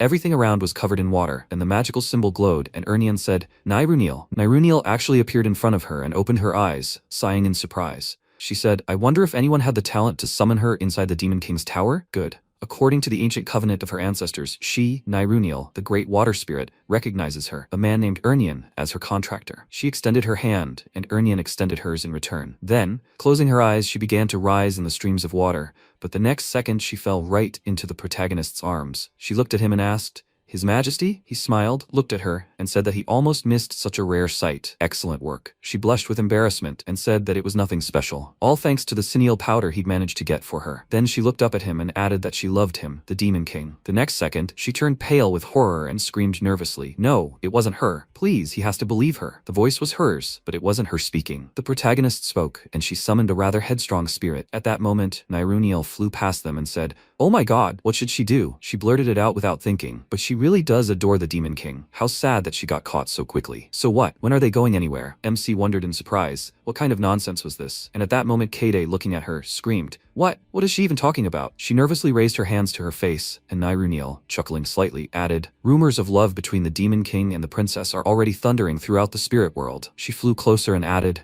That's an insane plot. How could she have missed something like that? So, when are they going on a date? Or are they still in their sweet spot? Ernian blushed with embarrassment and asked her to leave. And she was surprised. What, leave? This was the first time she'd been summoned in years. Then the protagonist told her to wait. Nairuniel, should she tell him how she sees him now? She looked at him in surprise, then said, The Demon King is a handsome man, destined to tie the knot with the princess. He spoke in response, and he repeated the question. The color of his hair changed, and fiery energy appeared around him. He added, And now, how does she see him? She looked at him thoughtfully and said that a second ago, he looked like a torch blazing with demonic energy. But now he was surrounded by incredibly pure mana. He wasn't a demon king, but a spirit, and the protagonist looked at his hand and said, Just think about it. With this technique, he can deceive even a great spirit, and if so, other demon kings and heroes will not be able to detect him. And this means that he will be able to personally take care of the Demon King of monsters. Ernian said, A demon king kills another demon king? After some time, Gordon called the protagonist through a special device and, clutching his head, screamed, Your Majesty, is he serious? Where did you ever see a demon king go on a mission to kill another demon king? He looked at the system window that appeared and said that he seemed to have explained everything quite clearly. Not long before, he said that he needed to go away. Gordon asked, Where is he going? He replied that he would kill Draxon. He replied, Yes, of course. He must be careful. What the hell? In the present tense, he screamed, What kind of explanation was that?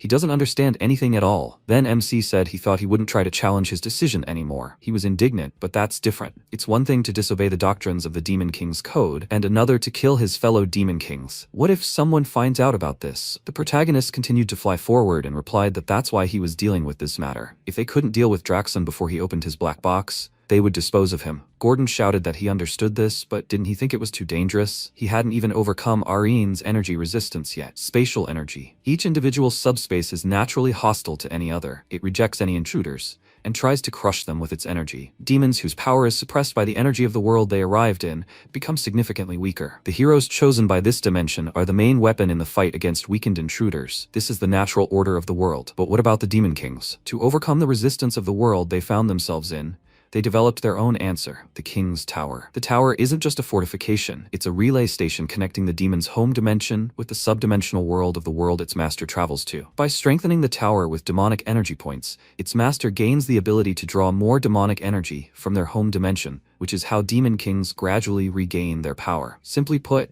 the tower's height reflects its master's power. Gordon then said that the farther he was from the tower, the less demonic energy he would receive, and he would become weaker. Furthermore, the Demon Beast King's tower has 13 floors. His tower, however, had a measly 5, didn't it? He didn't want to say it, but even he couldn't be sure of defeating Draxon inside his tower. The protagonist replied that he knew. He had absorbed the Phoenix Heart, but he still hadn't fully gotten used to it. In his current state, any Demon King would have no trouble dealing with him. He smiled and added that this could only happen if he were alone. Gordon screamed. Was he really going to do it? Before he could finish, the protagonist replied, yes, he would take part in the hero's raid under the name Pale Ormus. The warriors, looking at the monsters, shouted, damn, they've driven them all the way here. It turns out there are only weak demons left among the creatures. They must cover their retreat. The demon is escaping. We urgently need to help the wounded. Then, Helan handed the potion to the wounded warrior and told him to take it. At that moment, the protagonist approached him and asked what kind of demon had happened to them here. Why were they so battered? Helan looked at him in surprise, and the protagonist told him to call him Pale. He shouted, Pale. Then he lowered his gaze and said,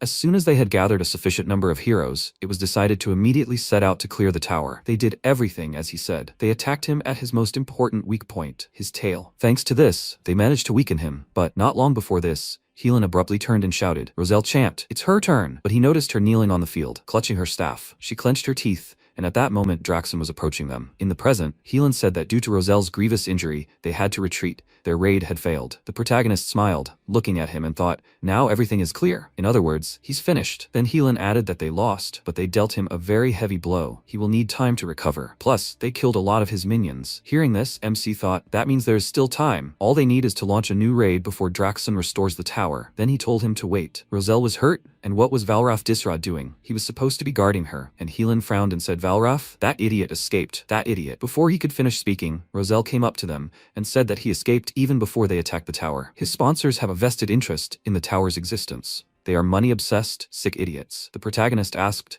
so it was she, Roselle? She said that if he wanted to join the raid, he was too late. He sees what their troops have become. MC asked, but they would like to try attacking the tower again, wouldn't they? And the next second she screamed, what? Of course. She will kill that flea-ridden demonic idiot. And no matter the cost. He took her eye. She doesn't forgive such things. Helan looked at her and said, but there are too many wounded in the squad, and they're out of potions. In this situation, they simply won't be able to launch a second assault. The protagonist remarked that this wasn't a problem at all. If they needed potions, he had plenty. With these words, he pointed back to the subspace that had appeared with a huge supply of potions. He added that these wouldn't restore body parts, but they would allow them to quickly return to their ranks. Then Roselle looked at him and asked, who is he? And why is he going so far to help them? Besides, what was this strange warmth she felt while communicating with him all this time? She had never felt such pure warmth before. And how did he manage to cultivate such fiery energy within himself? Then MC placed his hand on his chest and said, this. The next second, he turned his gaze to the wounded, and thought that potions alone would not be enough to restore the morale of the broken army. If he wanted to lead them to the tower, showing them something wouldn't be such a bad idea. He then revealed the phoenix, and added that he asked them to simply follow him quietly. The next second, all the warriors looked in surprise at the emerging glow, and Roselle thought, that's it. The next second, the protagonist asked, they were asking, who he was. He was the Phoenix Lord, Pale. He had come here to slay the Demon King of Monsters. Roselle thought in surprise, a phoenix? A legendary beast? Could this really be the one whose overwhelming presence she felt back then, in the sky above the city? With the purity of his mana alone, he could rival 10-star heroes. If such a person joined them on the raid, perhaps they could slay that Demon King. Meanwhile, Draxon, the demonic king of monsters, sat on his throne among his assembled subordinates, and said that he had used more demonic energy points than he had originally planned to prepare the tower,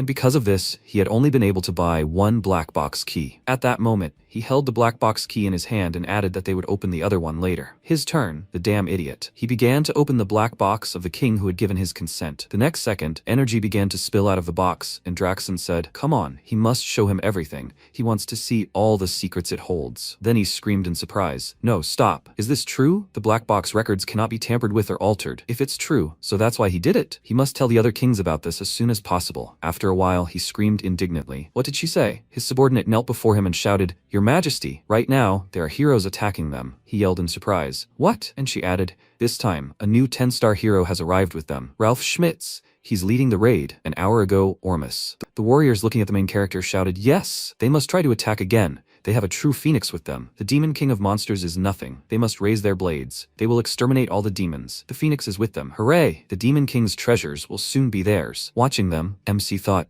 okay, he's sorted out morale and fighting spirit, but he's not sure he can freely use the phoenix's mana in battle. Then he flew up to Helan and said that since the 10-star heroes weren't enough, he'd like to try to strengthen their raid. Roselle smiled and said she had good news about that. A worthy hero had requested permission to join their raid. The main character asked, "Who is he?" She said it was Ralph, the strongest among the masters. In the present, he held his sword out in front of him, defending himself from the wolves' attacks, and she said he would be at the forefront of the raid during their second attack. At that moment, Ralph struck again, then combined the parts of his shield, releasing powerful energy, leaving a huge pit in the ground before him. MC thought, Ralph, the second strongest tank among 10-star heroes. His weapon is a special shield that reflects impact. He knows better than most how difficult it is to cope with this. After all, he was one of those idiots who killed and humiliated him. He wants to tear him to pieces right now, but Draxon is his #1 target. At that moment, Roselle said that Ralph had arrived almost immediately after the first raid, and that if she'd waited a little longer, they would have won without a problem with their help. The battle continued, and the protagonist said that confidence in one's own skills is good, but one shouldn't underestimate the Demon King. Roselle looked at him in surprise and asked,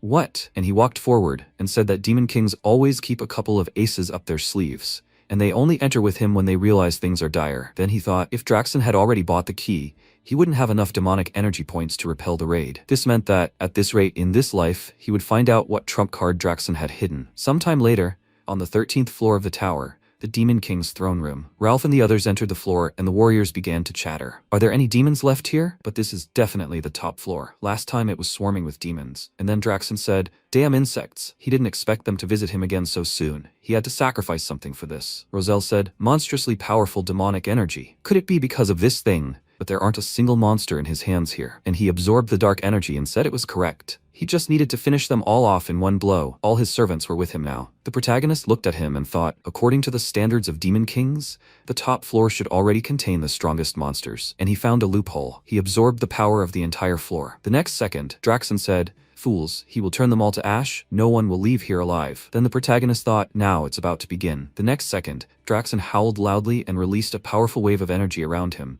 And then the warriors ran forward, shouting, "They must stop. They can't approach him now." And the warriors running in front shouted, "He's literally getting stronger before our eyes. This is the perfect moment to attack." Then they looked ahead in surprise, noticing how a powerful wave of energy was heading straight for them. Ralph held out a shield in front of him, but even his shield split in two. He was surprised to notice this, but the next second he threw it back together, sending a counterattack. Draxon then looked at them resolutely. Helan shouted in surprise, "His magic." Roselle added, "He parried the attack without even straining." And then Draxon told them to behold the demonic king of monsters. Those present were amazed at the monstrously powerful energy. He couldn't even breathe. His throat burned as if there was poison in the air. They began to fall to the ground one after another, shaking with their entire bodies, begging for salvation, saying they couldn't breathe. But the next second, the protagonist used high-ranking magic, Phoenix Protection. Fiery energy scattered around, and the joyful warriors shouted, "Lord Phoenix, my god, he will never forget his kindness, Lord." And he thought, Draxon can't afford to gather more demonic energy. He said they would only get in the way, so they should go beyond the barrier. With these words, he turned slightly and the others shouted, "Yes, they are grateful to him." Then Draxon said that only 4 can move, but among them there is one whose mana irritates him. MC looked at him in surprise, and he shouted, "Hey, who the hell is he?" In response, the protagonist only smirked. And Draxon shouted, Burji, so stealing his phoenix wasn't enough for him, and now he's come to his tower? With these words, he suddenly leaped into attack, and Ralph created a shield, and the protagonist used a silence spell. He made a gesture with his hand, and said that in this place all sounds are under his control. Then Roselle thought, excellent. Pale. He managed to block the Demon King's scream, and his magic muffled the spell he was casting. He won't know what they'll attack him with. Then he used high-ranking binding magic, Sage's chains. The next second, magical chains pierced Draxon's body, and he screamed, pathetic insects. Do they really think such tricks will hinder him in any way? The next second, he broke free from the chains and punched in front of himself, adding that this is not a fight, idiots. It's a hunt, and they are the prey that he will corner and tear them apart. He will be first, Burja. But in response, MC only smiled and said that he didn't hear him. What was he yapping about? The silent spell is permanently active. The target is the Demon King of Monsters. Then Roselle turned around in alarm and shouted, Pale! At that moment, the protagonist used her wings to fly away from Draxon, followed by Roselle casting magic spells, and the others shouted that he was moving too fast. They can't target him. Helan shouted, what does it matter? They must follow Pale's instructions. At that moment, Draxon unleashed several slashing attacks and shouted that he didn't care why he was doing this. He saw no point in trying to understand the motives of psychopaths. But his problem was that he tried to bite him. He shouldn't even dream of leaving him alive. Burja. At that moment, the protagonist turned around, looking at him, and shortly before, he raised his index finger and said that the most important thing in hunting the Demon King of Monsters is speed. They'd already experienced his monstrously fast reflexes firsthand. They'd need to slow him down and target his weak points. Then Helen said he could match his speed if he used lightning acceleration.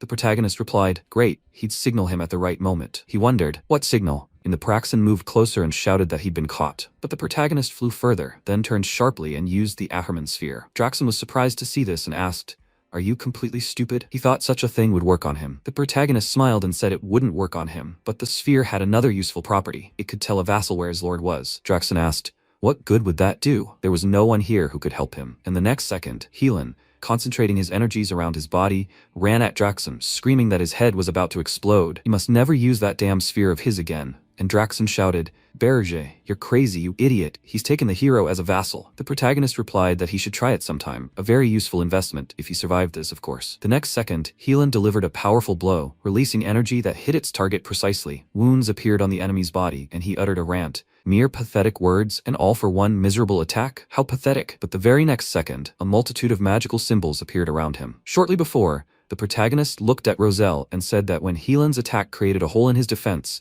on his signal, she should act. Roselle. She should give him everything she had and take out her resentment for her lost eye on him. In the present tense, she said, Demon King of Monsters. He dared to take away her eye, so she will use all her mana and kill him with one blow. Then she shouted, high-tier fire magic, flame cannon. The next second, powerful energy pierced Draxon's body, and the others had to shield themselves from the streams of powerful energy. And then a massive explosion thundered, leaving Draxon's smoldering body on the ruined ground. He said, damn idiots. The protagonist thought this was unexpected. He even survived this. Looks like he's in for a treat. And then Draxon shouted, who does he think he is? He's the Demon King of Beasts. Draxon, Duke Alkine's right hand, and the king who will conquer this damn world. With these words, he unleashed powerful slashing attacks, hitting many present. He pointed his clawed hand forward and added that he forced him to do this. He will crush him. He reached out to the main character and shouted, Burger, and he smiled and replied, wow, he's lost control. Now he's just a regular mad dog. Draxon kept yelling that he'd shut him up forever, and MC just kept smiling, and he said that he hadn't shown him this yet, his phoenix. With these words, he concentrated the energy in his hands and added,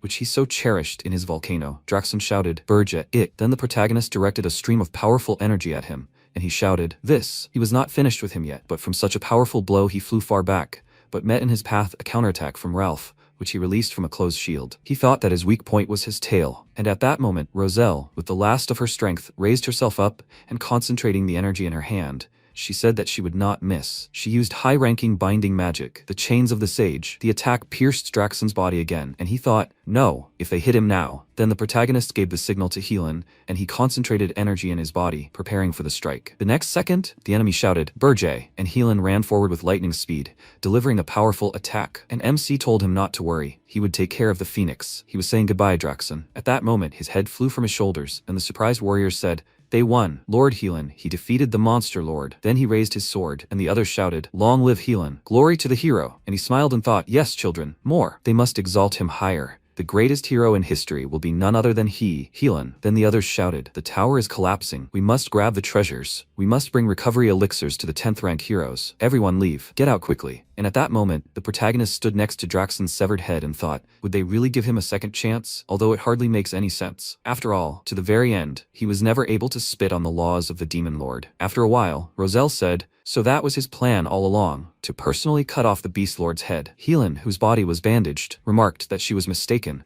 that circumstances had simply worked out that way. She chuckled, of course. She sighed and thought, his sudden appearance in the battle had immediately struck her as dubious.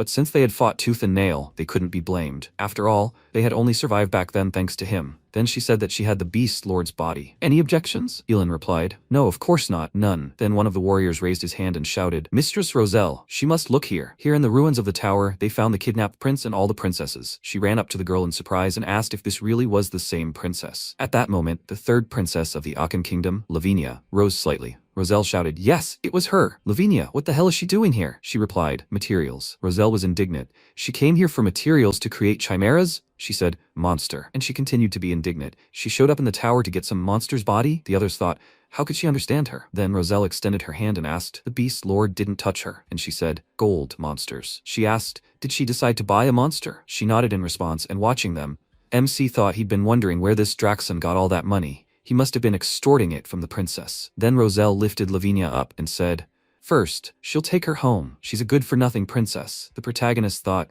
she creates chimeras, but to show up at the Demon Lords for a deal? He'd thought about something similar in his past life. She really was crazy. Sometime later, at a council of the elders of the Heroes Guild, one of them said that the Monster Lord's tower provided them with vital hunting grounds, and they had gone to great lengths negotiating with sponsors to restrict the activities of rank 10 heroes. The girl added, but they say someone calling himself the Master of the Phoenix helped the heroes win. The others were surprised. The Master of the Phoenix? Was there such a hero among them? They reported that he wasn't a member of the guild. Ever since the Demon Lord appeared in the Regressed mountains, anomalies have been following one after another. It's time to tighten the reins on these heroes again. First, they must identify this Phoenix Master. The others replied that they obeyed. Sometime later, in the banquet hall of the royal palace of Ormus, the king wept loudly, saying, heroes. He thanked them for exterminating the demons and saving his sons. There aren't many treats, but he asks that they enjoy the feast. One of his subordinates approached him and said, Your Majesty, it's time for him to rest. At that moment, Roselle, holding a glass of drink, remarked, This is a rather depressing banquet. The cocktail was good, but the atmosphere. Then Helen approached her and noticed that she was wearing a beautiful dress. It seemed the princess had already departed for the kingdom of Akan. She looked at him and asked, What? He's trying to stand out from the crowd. He laughed and asked, What is she saying? As long as she's at the banquet, no one stands a chance. She noticed that he was a suck-up, then turned her gaze to him and asked, By the way, where is Pale? Why is he nowhere to be found? She wanted to ask him something.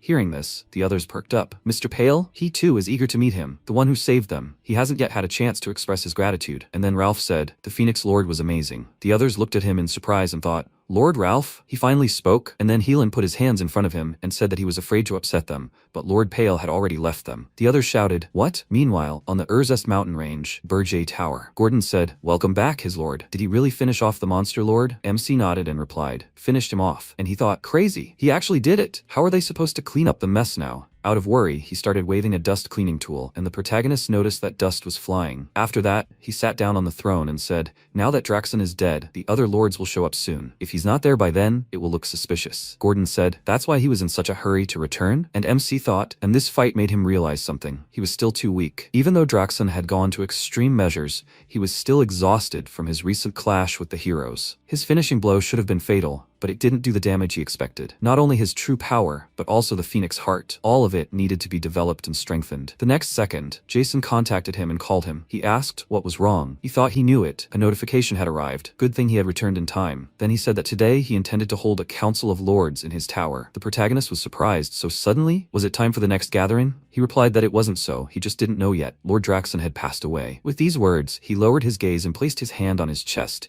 and the protagonist smiled sarcastically and thought that he knew it was his doing. Then he looked seriously at Jason and shouted, Oh my god, is this really true? He replied, Yes, he has something to say about this. Besides, a new demon lord had appeared. MC was surprised. He thought the new lord had appeared just half a day after the previous one's death. That was too fast. Grand Duke Alkine. Did he foresee Draxon's death and prepare? But the black box had vanished without a trace, along with the tower. There was no proof of his guilt. No one would catch him. so he was going to the meeting with his head held high. After a while, Vivian Blunt turned her gaze to the protagonist and said, "So it was him, the famous Berja. She was the queen of the Blood Moon clan, and her name was Vivian." Then the protagonist sat down at the table and introduced himself. Vivian looked at him with interest and remembered how Alkane had sat at the table not long before and said that Draxum couldn't have lost so absurdly. This is impossible. The demon that invaded his domain seems suspicious to him. She must investigate everything there and report back to him. She must not take her eyes off this Burge. If anyone dares to break the law, it will be this upstart who disdains the canons and precepts of his ancestors. Then she replied that she obeyed, and in the present, she licked her lips and thought that such prickly types are actually the most pliable. Maybe she should probe him a little. Then Jason said, "Since everyone is gathered, they will begin." Then she rose from her seat and, walking forward, said that the Aryan dimension is quite interesting. And these meetings of the rulers, as soon as one died, how they all rallied. And just like that, together, they are looking for the culprit. However, something else attracts her much more. That same legendary Berja. At that moment, she walked across the table straight to him and sat down opposite him. MC was surprised that she was allowing herself to do this. She looked at him with interest and replied that she was simply curious. "What kind of demon was he that he managed to turn the entire demon world upside down?" he asked. "So what was your impression?" She replied that he was quite handsome and that she liked him. She extended her hand to him and asked if they would like to spend the night together. But he waved her hand away and told her to get it away from him. "You ugly thing." The next second, she screamed indignantly. What? She thought she was actually the queen of the succubi. How dare he? Then Reina said, "Vivian, would you please take your seat?" She looked at her in surprise, and Reina added, "This council was convened to welcome her, but they also needed to figure out how Draxon managed to lose so shamefully." At that moment, Jason thought in surprise, "Reina is running this meeting." And then Vivian giggled, looking at Reina, and asked, "Does she have her eye on him too?" And she closed her eyes and replied, "Yes, she can't think of anything else." She said, "Okay, that's it for today." After that, Jason said they would continue the council. The main striking force in this hero's campaign were the Masters of the 10 Stars. The meeting dragged on, boring and monotonous. The demon lords exchanged the information they'd managed to obtain. But the main and unexpected topic of discussion was the appearance of a mysterious master calling himself the Master of the Phoenix. The lords' opinions were divided, but ultimately the council decided to thoroughly study this Phoenix Master and exercise extreme caution. The protagonist thought that since he'd been hiding under the identity of Pale during the campaign, he couldn't closely monitor the other demons. From now on, he couldn't reveal his identity so carelessly. Besides, this person, Vivian, was now hanging around here with a secret mission from Archduke Alkane. At that moment, he turned his gaze to her. She blew him a kiss in return. He thought, however, that she shouldn't cause him too much trouble. Meanwhile, Burje Tower, first floor. Kade peeked around the corner and thought that the guards had relaxed completely. There didn't seem to be a single demon nearby. Princess Ernian was nowhere to be seen either. This was her chance to escape. If she got through that door, she was safe. She glanced at the door, then was surprised to hear someone ask, where was she going? She spun around, noticing Ernian standing with the water spirit. She began concentrating her energy and said, for the sake of the peace in the tower and her own safety, she would stop her escape attempt. Kade held her sword in front of her and said, God knows what will happen to her if she lingers here even a moment longer. She didn't want to fight her, but she left her no other choice. Their gazes met. Then, Gordon appeared next to them and told her to get lost if that was what she wanted. Whatever happened to her was none of his concern. That was human gratitude. Kade glanced at him, thinking, they kidnapped her, and they dared to claim this was good treatment? And why on earth did he decide to let her go? Then she frowned and thought, whatever trap he was setting, he was letting his guard down now. This was her only chance. If she escaped the tower, she would somehow survive in the mountains. Then she ran quickly to the door, thinking that she would reach Holton Walk and call for reinforcements. Then she put her hand to the door and felt a powerful energy, surprised. After which, there was a powerful explosion. And Gordon said that touching the door causes such a reaction. At that moment, Katie, injured by the impact, lay on the ground. Then Gordon folded his arms and said that those who have not received the Demon Lord's permission are not even capable of crossing the threshold of the tower. He does not advise touching this thoughtlessly. She will get into trouble. The next second, Ernian put her hand to the door, and then the doors opened, and Gordon looked at her, perplexed. And she was surprised and asked, what? She just felt that she could. Then she smiled awkwardly and asked, but why did it open? She was going to close it now. At that moment, the protagonist's hand appeared on the door. He looked inside and said that she opened this door herself. She decided to try her luck and escape after all, and she was surprised. The Demon Lord? Then Gordon bowed and said that they greeted him, Lord. He asked, what are they doing here? Sometime later, in the Lord's private chambers, MC sat on the throne and looking at Gordon, asked, Princess Kade tried to escape. He should throw her in the dungeon.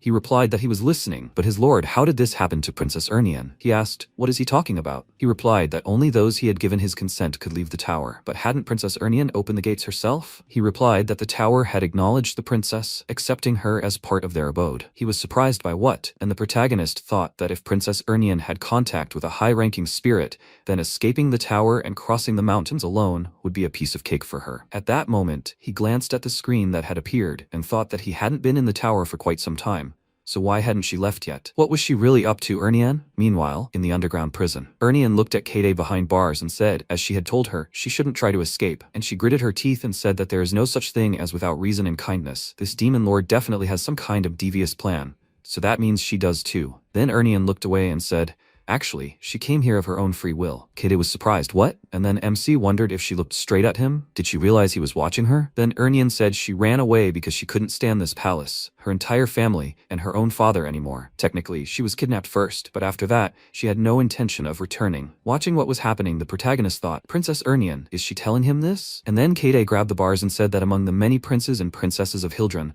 only she, Ernian, possessed such a devastating gift. She was destined to ascend the throne, to trade such a great future for serving the demon lord. Ernian asked, doesn't this seem crazy? The ruler of Hildren has 62 heirs. It is the largest royal family on the entire continent. But at the same time, she wouldn't name any other prince or princess besides her. Kade said, what's the point? Princes and princesses? In fact, there are only 28 of them. And Ernian said that according to official documents, that's true. But what? Then she turned around and added that when she returned to the empire, she would see for herself. The emperor surely knew the truth. Kade said that if this were to come out, she wouldn't care at all about the honor of her family and the entire kingdom. And in response, she said, a runaway princess who simply didn't want to walk down the aisle clearly shouldn't talk about such things, right? Looking at her, Kade blushed with embarrassment. And then Ernian said she was joking. See you tomorrow. With these words, she headed for the exit. And MC, continuing to watch what was happening, thought, the secret of the Hildren royal family, only the aristocracy knows about it. Then he said, Gordon, he must prepare Ernian. They will go in search of spiritual flowers. He replied that he obeyed. After some time, the Regressed mountains, Niruniel, holding several spirits, flew forward and said that they would go in search of spiritual flowers. Ernian raised her hands and asked,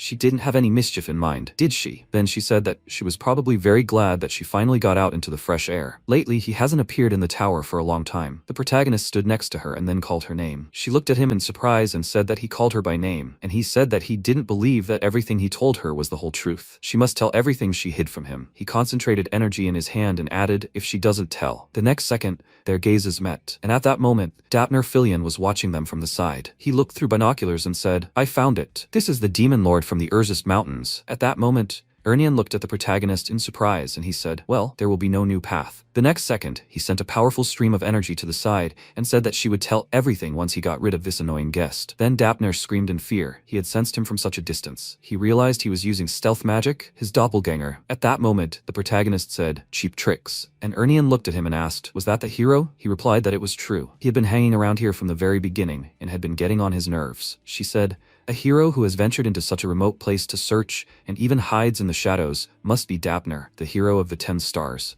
He is a mercenary specializing in reconnaissance and espionage. They say stealth and creating illusory copies are his forte. MC thought Dapner. He remembered that name from his past life. They said it was through him that most of the information about him leaked. This was the first time he'd seen him up close. Then Ernian asked if the tower would be okay. He replied, no problem. Meanwhile, near the tower, Dapner looked away and said that since the Demon King was here, the tower must be somewhere nearby. But why couldn't he see it point blank? The next second, the system reported, Mana Phantom, remote activation of the tower's invisibility mode. Energy consumption started. 10 demonic energy points per second. The protagonist looked at the system window and said he had hidden the tower from prying eyes. This ability would be useful to avoid encountering the heroes prematurely. Then he reflected that invisibility cost him 10 points per second. The tower would remain hidden as long as he had demonic energy in reserve and until it was completely depleted. But for now, he turned his gaze to Ernian and said that they would continue their conversation. She must tell him everything she was hiding from him, otherwise the doors of his tower would close to her forever. After that, she looked at him, then lowered her gaze and said, okay. She will tell the whole truth about herself. She looked back at him and asked if he had ever heard of the Child of the World tree spell. After a while, Dapner walked forward. Watching from the side, Krudu contacted the protagonist and said, Demon King, the hero has left the mountains. He's no longer trying to hide. As he'd suspected, it was just a double. The protagonist replied, excellent work. He must find the other clones and keep them under surveillance. He replied, yes, Demon King. Then the system reported, Mana Phantom, the tower's stealth mode is active. Demonic energy reserves 65,220 points. The points continued to drain, and the protagonist, glancing at the system window, thought they were on the verge of being exposed. It was dangerous. The tower had become much stronger than before, but it might still be too much. He needed to eliminate Dapner. Then Ernian said her father had probably sent him to track her down. The protagonist looked at her and said, perhaps because she was the eldest princess, he wasn't going to back down so easily. Or was it all about that child of the world tree she'd mentioned? She replied that it was a long story. He said he wasn't in any hurry. A few seconds later, she began her story. Once upon a time, the kingdom of Hildren was a great empire. But endless wars had worn them down. Their glory had faded, and they'd become a mediocre kingdom. Her father was obsessed with restoring the empire's glory days. He believed that instead of an army of 10,000, he needed a single genius mage capable of single-handedly deciding the outcome of battles. But genius can't be instilled through training alone, and nuggets aren't easy to find. The protagonist was surprised. Really? And she'd said that right. The child of the world tree was experimental magic for creating enhanced humans, like her. The protagonist's eyes widened at these words, and she added that while still in the womb, the fetus was forcibly injected with colossal amounts of mana to raise a magical genius with an incredible sensitivity to energy. The protagonist said that it seemed humans were no better than demons, but neither mother nor child could bear such a thing. Right? She replied that the mortality rate was horrific, and the survivors were crippled or died in agony before reaching adulthood. Only successful specimens were put on display. At that moment, a huge eye appeared from behind the clouds above them, and MC thought the creature had sensed the surge of her mana and was heading straight for them, apparently a monster of the highest rank. Then he concentrated the energy in his hand and told her to step back, princess. But suddenly she stood before him and said that among all these specimens, she was created as the most perfect, unrivaled genius. The next second, a magical symbol appeared before the eye, emitting powerful energy. But Ernian held the magical symbol in front of her, and with the help of Niruniel, standing behind her, created an ice barrier in front of them. Ice crystals then shot forward and pierced the eye that was watching them. The protagonist approached and asked, did the human take down a high-ranking monster in one fell swoop? Now it was clear why the king was so fixated on her. Ernian looked away and said that this power was literally washed in blood. He looked at her and said that, possessing such power, being the leading contender for the throne, she truly didn't want to return to her homeland, and she wanted him to believe that, and she indignantly shouted that it was the absolute truth. He must test her with the artifact he gave Helan, and he said that the Armani sphere was useless against spirit magic. He then concentrated the energy in his hand and directed it at Ernian, telling her to reveal her true motives. If this was another lie, she would know what a true demon king was like when he was angry. She glared at him indignantly, then grabbed his hand and shouted that she wasn't lying. She placed his hand on her chest, and he shouted in surprise, "What is she doing?" She shouted that he should listen to her heartbeat. There was not a drop of a lie in her words. He spoke her intentions. Then he felt the energy inside her heart and thought that he could sense it through the connection with the phoenix. Ernian's heartbeat, her pulse, her feelings. Now she felt anger, deep sadness, and burning embarrassment. Then she blushed with embarrassment and said that this is how spirits communicate. Particles of pure mana resonate with each other and allow one to sense the thoughts of the interlocutor. She truly was being honest with him. After that, the protagonist thought she wasn't lying, and then Ernian looked down and added, besides, as soon as she saw him, she immediately understood everything. He's not like the other demon kings. He's the one who can help her. He was surprised. A helper? What was she talking about? And she shouted that she was asking him to help her. She wanted to destroy her father and wipe the kingdom of Hildren off the face of the earth. MC looked at her in surprise and wondered if that was her sincere wish too. Then he said, okay, he'll believe her. In response, she thanked him, and then Niruniel asked, what? She looked at them in turn and asked, what was going on between the two of them? When did they manage to get so close behind her back? She keeps pretending to be innocent, but she turns out to be a sly kitty. And Ernian looked away, embarrassed, and said that it's not like that. It's a way for spirits to communicate, but Niruniel said we must communicate physically. Then the protagonist added that, in any case, he understood her sincerity. They would discuss Hildren back in the tower. She agreed with him. He added, but first she must find Dapner's real body with the help of her spirit and capture it. After some time, the hero Dapner ran forward. Clone magic allows clones to self-splitting. The more duplicates there are, the weaker each one. But then, they can simultaneously comb a vast territory. At that moment, the real Dapner sat in a cave and, observing the movements of his clones, said that the minimum height of the Demon Lord's tower is about 50 meters. He had searched such a vast territory and couldn't even see a shadow. Based on the testimony of Mr. Wharton Colo and Mr. Hillen Kaggle, he calculated the hero's route and search time using his own method. The tower's location simply had to be here. But it's not here. What's going on? Then he noticed a sign on the map and said, his doppelgangers, which even many high-ranking monsters avoid, were destroyed in such numbers? Krudu then said, "Sir, they found his doppelgangers and dealt with them. He's not that strong a 10th star hero." The protagonist looked at the window that appeared and replied, "Okay, they should destroy everyone they see." He replied, "Yes." Then the protagonist smiled and thought he still had enough points. If he destroyed all the doppelgangers and captured Dapner himself, turning him into his minion, the entire continent would be his. Then Gordon contacted him and called out, "Sir?" The protagonist looked at him and asked, "What's wrong?" He replied, "Something's wrong with the tower. The mana ghost is acting strange. It's hot as if it's about to explode." At that moment, Logers was shouting anxiously behind him, asking where his precious one had suddenly gotten sick. The next second, the system reported that prolonged use of invisibility was overloading the tower. The cost of maintaining invisibility was increasing. The cost of invisibility was 100 points per second. MC thought in surprise, overload? He wouldn't last even 10 minutes at this rate. If he didn't grab Dapner within that time, the tower's location would be revealed and the heroes would descend. Then Gordon said, "Sir, besides, the clones outside the tower were literally swarming everywhere." At that moment, Dapner thought his calculations couldn't be wrong. The tower could only be here. He said he'd already expended a ton of mana, so he had to find it. The next second, he noticed several more notifications about the death of his clones, while the protagonist said, "Krutu, there's no time. He must comb everything around to make sure not a single clone gets near the tower again." He replied, "Yes," and then the protagonist shouted, "Gordon, he must transmit the coordinates of all the clones destroyed so far." He replied that he understood. He'd thought, according to the rules of clone magic, if they stray too far from the main body, they simply can't move. He'd likely already combed the area around his real body, meaning he was located exactly halfway between the destroyed duplicates. At that moment, Dapner shouted, "The Demon Lord has arrived in person." So he hadn't mistaken the tower's location. He's here. All that's left is to go back and report. At that moment, Niruniel peered into his cave, their gazes locked.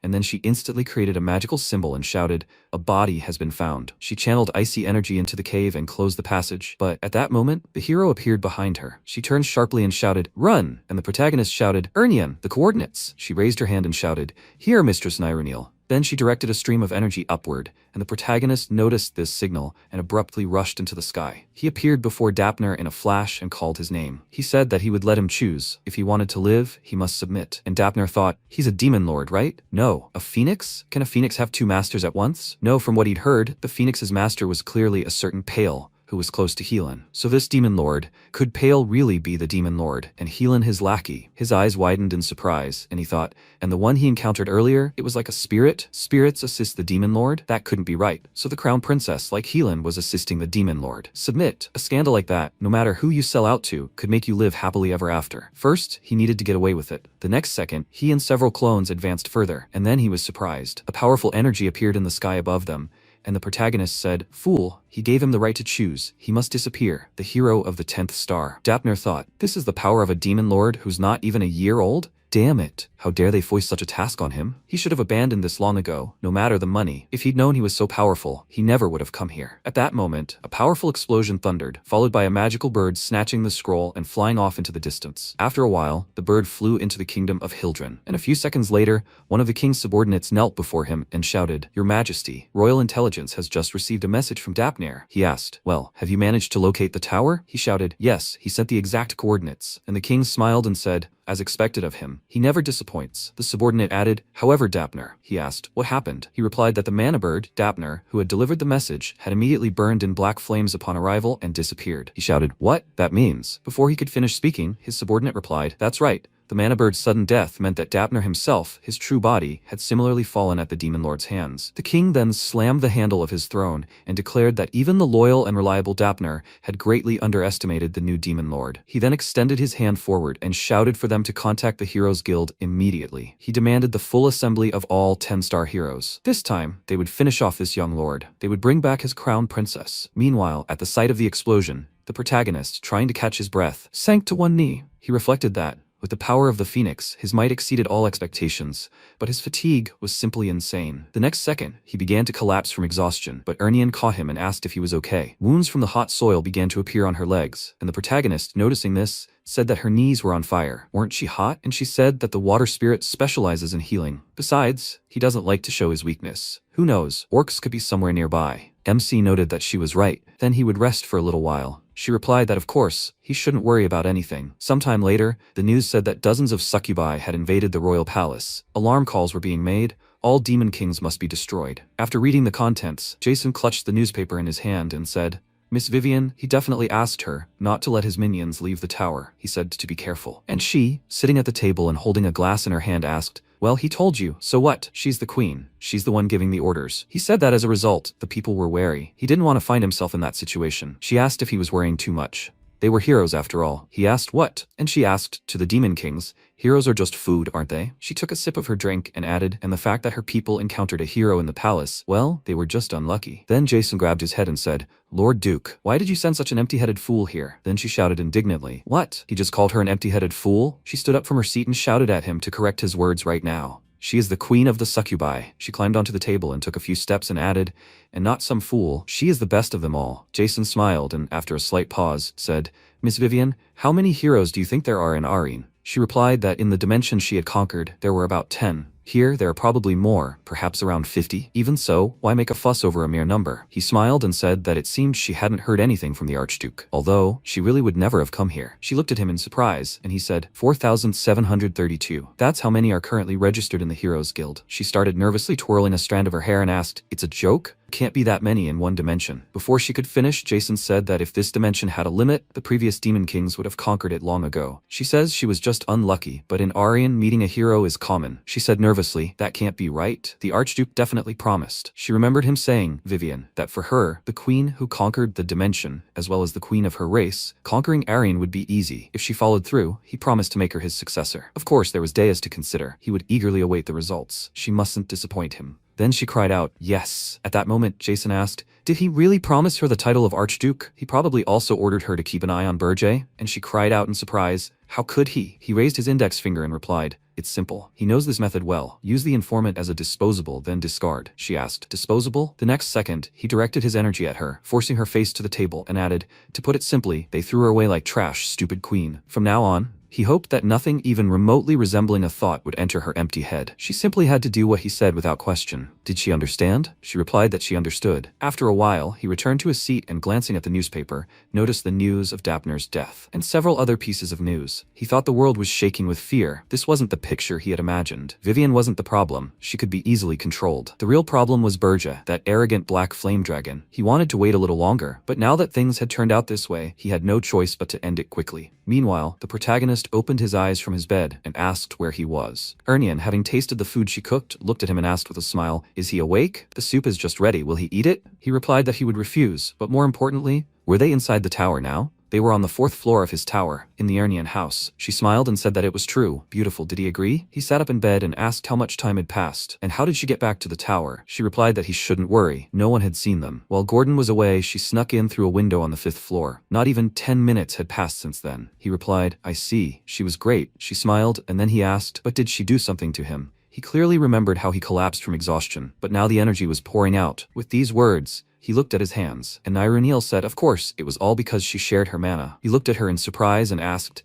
she said she cured the Demon King with mana? She replied that that was true. Didn't he absorb the summoned beast? Thanks to that, he became able to absorb mana as well. For the same reason, he was able to use this method of spirit communication. She thought, first hand to hand on the chest, now hugging. After this, she wouldn't mind dying. Then MC rose to his feet and said, Ernian, let this be their secret. He thought the Demon King's weakness was undermining his authority over his subordinates. He added, if she tells anyone. Before he could finish, she raised her index finger and said she knew. In exchange, she had conditions. He asked, what are they? She smiled and told him to grant her one wish next time. He looked surprised. A wish? If it doesn't cause any problems, then fine. She said, excellent. The next second, Gordon contacted the protagonist and said, sir, they have a problem. He asked, what happened? He replied, the Kingdom of Hildren has learned the location of their tower and is planning to revive the hero's quest. Here is a newspaper article sent by Helan. The protagonist began reading the contents and said, this. Ernian said that in his dying mission, Dapner discovered the location of the Regressed mountain tower. The protagonist frowned and thought that there was no binding magic like the kind used by demons in this dimension. At best, he could send a carrier pigeon. He attacked with the intention of eliminating even that option. Had he really managed to send it before their meeting? Then the truth about him being the master of the Phoenix, Pale,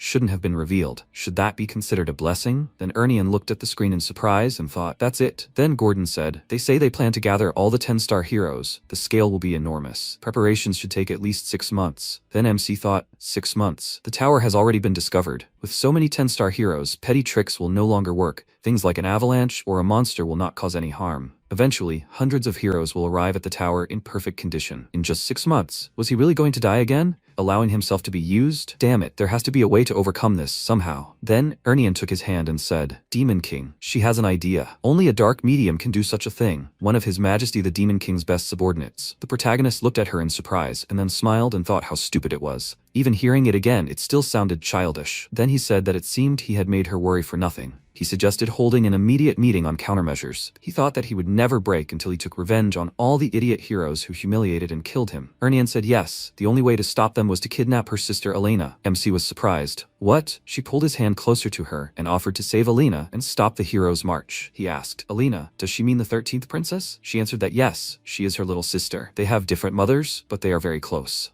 That recent article said that Elena was kidnapped by the Demon King of Indestructibility. Then the protagonist folded his arms and asked if she was worried about her, although, apparently, other Demon Kings don't care about their hostages that much. She replied that it was more than that. She, after all, had already spoken of a spell that forcibly enhances one's sensitivity to mana, a child of the world tree. Elena was also one of those children. Unlike her, Elena had acquired sensitivity far beyond her capabilities, which is why she was born with a weak body. Therefore, she couldn't even leave her house and didn't learn magic. But if she lived in the Demon King's tower, where mana was almost non-existent, and could learn to control it, then her strength would be equal to hers, she was sure of it. The protagonist thought, a person with the same level of power as Ernian, that could be quite useful, however. Then he said, he was the Demon King. What other salvation? Only heroes do such things. She suggested, then perhaps it was possible for a hero? He said yes, she was a master at manipulating people. In response, she winked and said, she was a princess, after all. Then he thought, well, the heroes are already making preparations. There's no time for arguments. Then he said, Gordon, he should tell Helan to organize a heroic expedition to rescue the 13th princess. He replied, yes. And then he shouted in surprise, what? Rescuing the princess?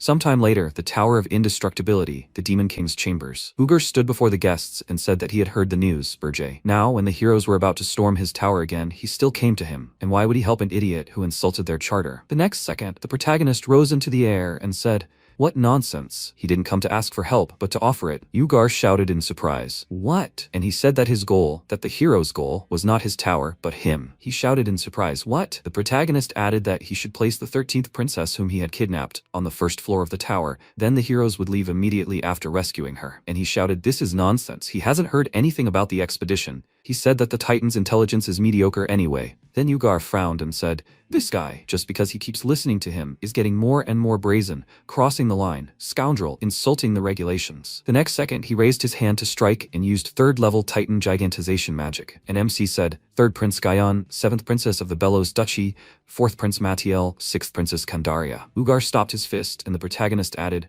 all of them are either excluded from the queue, deprived of the following, or come from a kingdom that lacks the capacity to summon heroes. Even if they are kidnapped, no one will organize a hero expedition. Ugar thought he had been keeping an eye on them himself, but he wasn't sure. Then he asked in surprise, how did he know? MC asked in response, is it that important? He thought that these were the princes and princesses he had kidnapped in his past life. He smiled and asked if the tower's safety wasn't more important. He asked if the information about the hero's expedition turned out to be a lie, and the protagonist turned around and said that it didn't matter. He wouldn't lose anything by placing one of the hostages on the first floor. Ugar asked why he was helping him, what was his goal, and the protagonist smiled and, turning around, thought that he'd been caught. He was asking, the goal. He thought that in this dimension, defeating the heroes with brute force alone was impossible. Ugar probably also realized that he wasn't smart enough to stand up to the heroes. That's why he always cowardly kidnapped only those the heroes didn't care about. He hadn't changed a bit. He said what he wanted. He thought that Ugar was a big but stupid coward, and to survive, he would soon try to join that guy, his only ray of hope, Jason. Then he took a few steps forward and said he didn't need anything. He simply believed a worthy Demon King deserved a longer life. He then turned around and thought that he would take on this role. He would lure Ugar to his side,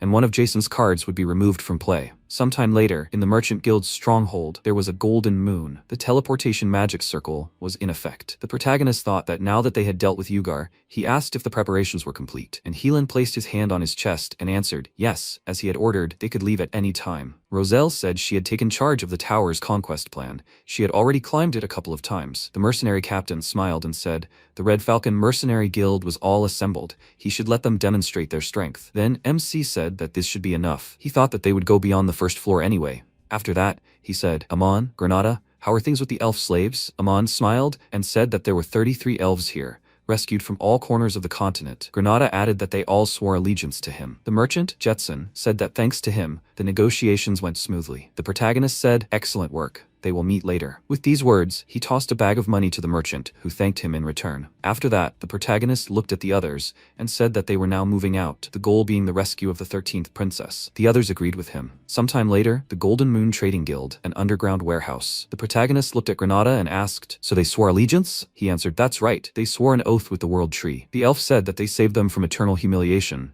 They could consider this a way to express their gratitude. The elf next to her added, "Besides, it's a great honor for them to serve him, Mr. Granada." The protagonist smiled and said, "Excellent." Well, he congratulates them. From now on, they've all become the Demon King's minions. The next second, he revealed his true identity, and they cried out in surprise, "A demon?" And the MC asked why all the elves had the same reaction. Granada said, "It's obvious. What kind of Demon King would walk around like that?" Then the elves cried out in surprise, "Mr. Granada, what's going on here?" And in response, he apologized for not telling her sooner. He swore allegiance to the Demon King on the World Tree. So now, everyone loyal to him must also be loyal to the Demon King. And the elf cried out in irritation, "Impossible. How could he betray the World Tree?" He replied that all this was for the sake of revenge on humans. He would not be able to forget the humiliations he had endured even after death. The elf asked, "Revenge against humans?" Then she began to recall the mistreatment of humans and clenched her trembling fist. She said that these idiots were hers, and hers, and hers too. Then the elves, one after another, began shouting that they supported Mr. Granada. Both he and she, they must take revenge on these idiots. Watching them, the protagonist thought, it turns out that even pure-blooded elves, when faced with disgusting humans, can stoop so low. Then he summoned Gordon and said that he had given him information about the elves. He must prepare a way to infiltrate these guys into human society. He replied that he understood. After this, MC thought that in 6 months, the heroes of the 10 stars would gather together to kill him. Until then, he needed to attract new people, strengthen the tower, and expand his influence to gain support. Creating chaos in society is one of the key ways to slow the hero's advance. There were only 6 months left before all the 10-star heroes gathered, and he would do everything in his power to survive. Sometime later, the Tower of Steel, first floor. Many titans had been defeated, and a group of heroes moved forward and began to converse. "So this Tower of Steel is worthless? Maybe they should give up mercenary work and storm the tower?" Roselle stepped forward and said that the first floor only contained weak monsters. Heelan walked further and added, "But still, we can't relax." Then one of the warriors waved and shouted, "Lord Heelan, they've found her. It's Lady Elena." Heelan said, "The princess has been found. It's time to return. He will cover the rear. He must take the princess away." Granada picked Elena up and replied that he understood. They headed for the exit, and Roselle said, "It's strange. Why was the Demon Lord of Steel holding a hostage on the first floor?" It was as if they were being told directly to take her without making a noise. Heelan laughed and said, "Perhaps, as others said, the Demon Lord was afraid of Lady Roselle. The casualties among their squad were minimal. Is that bad? The princess was rescued, so they should return." Roselle looked at him and asked, "Heelan, is he acting strange?" He looked surprised, wondering what was wrong with him. She replied, "It's as if he's changed. Back when he was in her squad." She remembered how not long before he'd shouted indignantly, "Stop on the first floor. They should at least reach the Demon Lord's hall." In the present tense, she added, he would certainly insist on breaking through to the very top for his own glory. Right now, he looked a little too relaxed. Heelan laughed awkwardly and said she'd imagined it. He wondered if he really looked too calm, since the Demon Lord was telling him the whole plan. Then she added, whether it was an illusion or not, she even liked it. Sometime later in the kingdom of Hildren, a large banquet hall. The banquet was attended by many guests, and the tables were laden with appetizers. The next moment, the king said that if the dignity of the royal house were tarnished, the morale of future heroic campaigns could also decline. Heelan, who had prevented such a catastrophe, in the name of the king, he paid tribute to his merits, was truly a hero of Hildren. Heelan smiled, looking at him, and said, "That's too high praise, your majesty." In this mission, thanks to the help of Lady Roselle, he was able to complete the task without losses. The king spoke, and modestly, a true example for all. He replied that he was unworthy of such an honor. "By the way, your majesty, he doesn't see Princess Elena." He replied that she was resting in her chambers. "Security has been tightened. He needn't worry." He replied, "Ah, I see." At that moment, the king became wary and thought, what a strange interest in the 13th princess. Could he really harbor tender feelings for her? If they were married, he might well own his house entirely. He smiled and thought, the 13th princess might prove useful. Then he rose from his seat and, raising his goblet, told the others to do the same and remember this day. The hero of Hildren, Heelan, had raised that barbarian tower of steel and saved his beloved daughter, Princess Elena. They must rejoice tonight, this feast that he grants them, the heroes. They must remember, no one dares look down on them, right under the heavens. Hildren, they will be mighty forever and ever. All present cried out, "Long live his majesty." Sometime later, away from the royal castle, in a tower of a separate palace, Ernian activated her facial recognition mask and said, "All heroes capable of sensing demonic energy are enjoying themselves at the feast in the castle." The protagonist, who was dispatching people at the time, also used her facial recognition mask and said, "Still, she must conserve her strength. If she increases her power, even heroes far away might suspect something. She replied, yes. The next second, they heard a cry from above. Enemies, we need to ring the bell. The next second, a man ran toward the bell with a hammer, but Ernian pointed her finger at him and said, don't underestimate them. At that moment, the water spirit suddenly expanded, absorbing both the bell and the people present. The remaining ones cried out in surprise. Water spirit, who are they? Ernian smiled and, taking a stance, said that these were the words she'd been waiting for. She's one of the 4 heavenly sovereigns who serve the demon lord of the Black Flames. She's a dark spirit summoner. The protagonist looked at her and thought she was enjoying herself. Then she pointed behind her and added,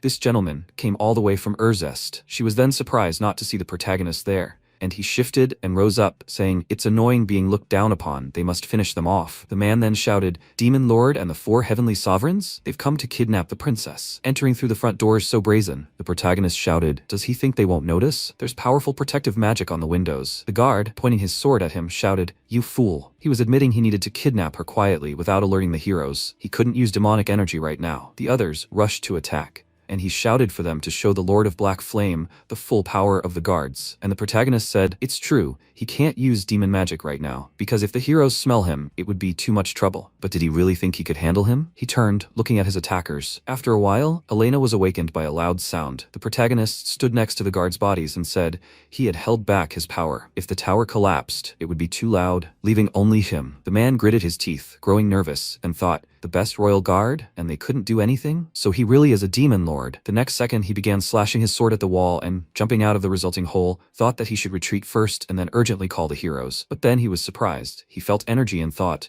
the chopped stones returned to their place. He was thrown back into the wall, which began to fill with bricks, and he screamed, damn it! Dark Spirit Summoner. And Ernian, walking forward, mentally apologized to him. Then the protagonist said that if, less than a day after the rescue, the princess was kidnapped again, how much the authority of the Hildren kingdom would collapse. Even curious. With these words, he grabbed the door handle and, smiling, said that he had come for her, the 13th princess Elena. Then he was surprised to see Elena throw herself into Ernian's arms and shout, little sister. And she looked at her and, smiling, said, Elena. She said, sister. It's a sister. They began to hug, and the protagonist asked, she's wearing a mask that blocks facial recognition. How did she know? She replied that she read the letter she sent. Besides her sister, no one would have come for her along with the demon lord himself. MC thought, it seems the sisters really do think alike. Are all of their kind like this? And then he asked, the letter, the very one she gave to Helan? She asked, did he know? He replied, of course, it happened in his tower. She asked, wasn't he curious about what it said? And he walked forward and, concentrating energy in his hand, said, if there was anything suspicious about this, Helan would certainly have reported it. While they're returning.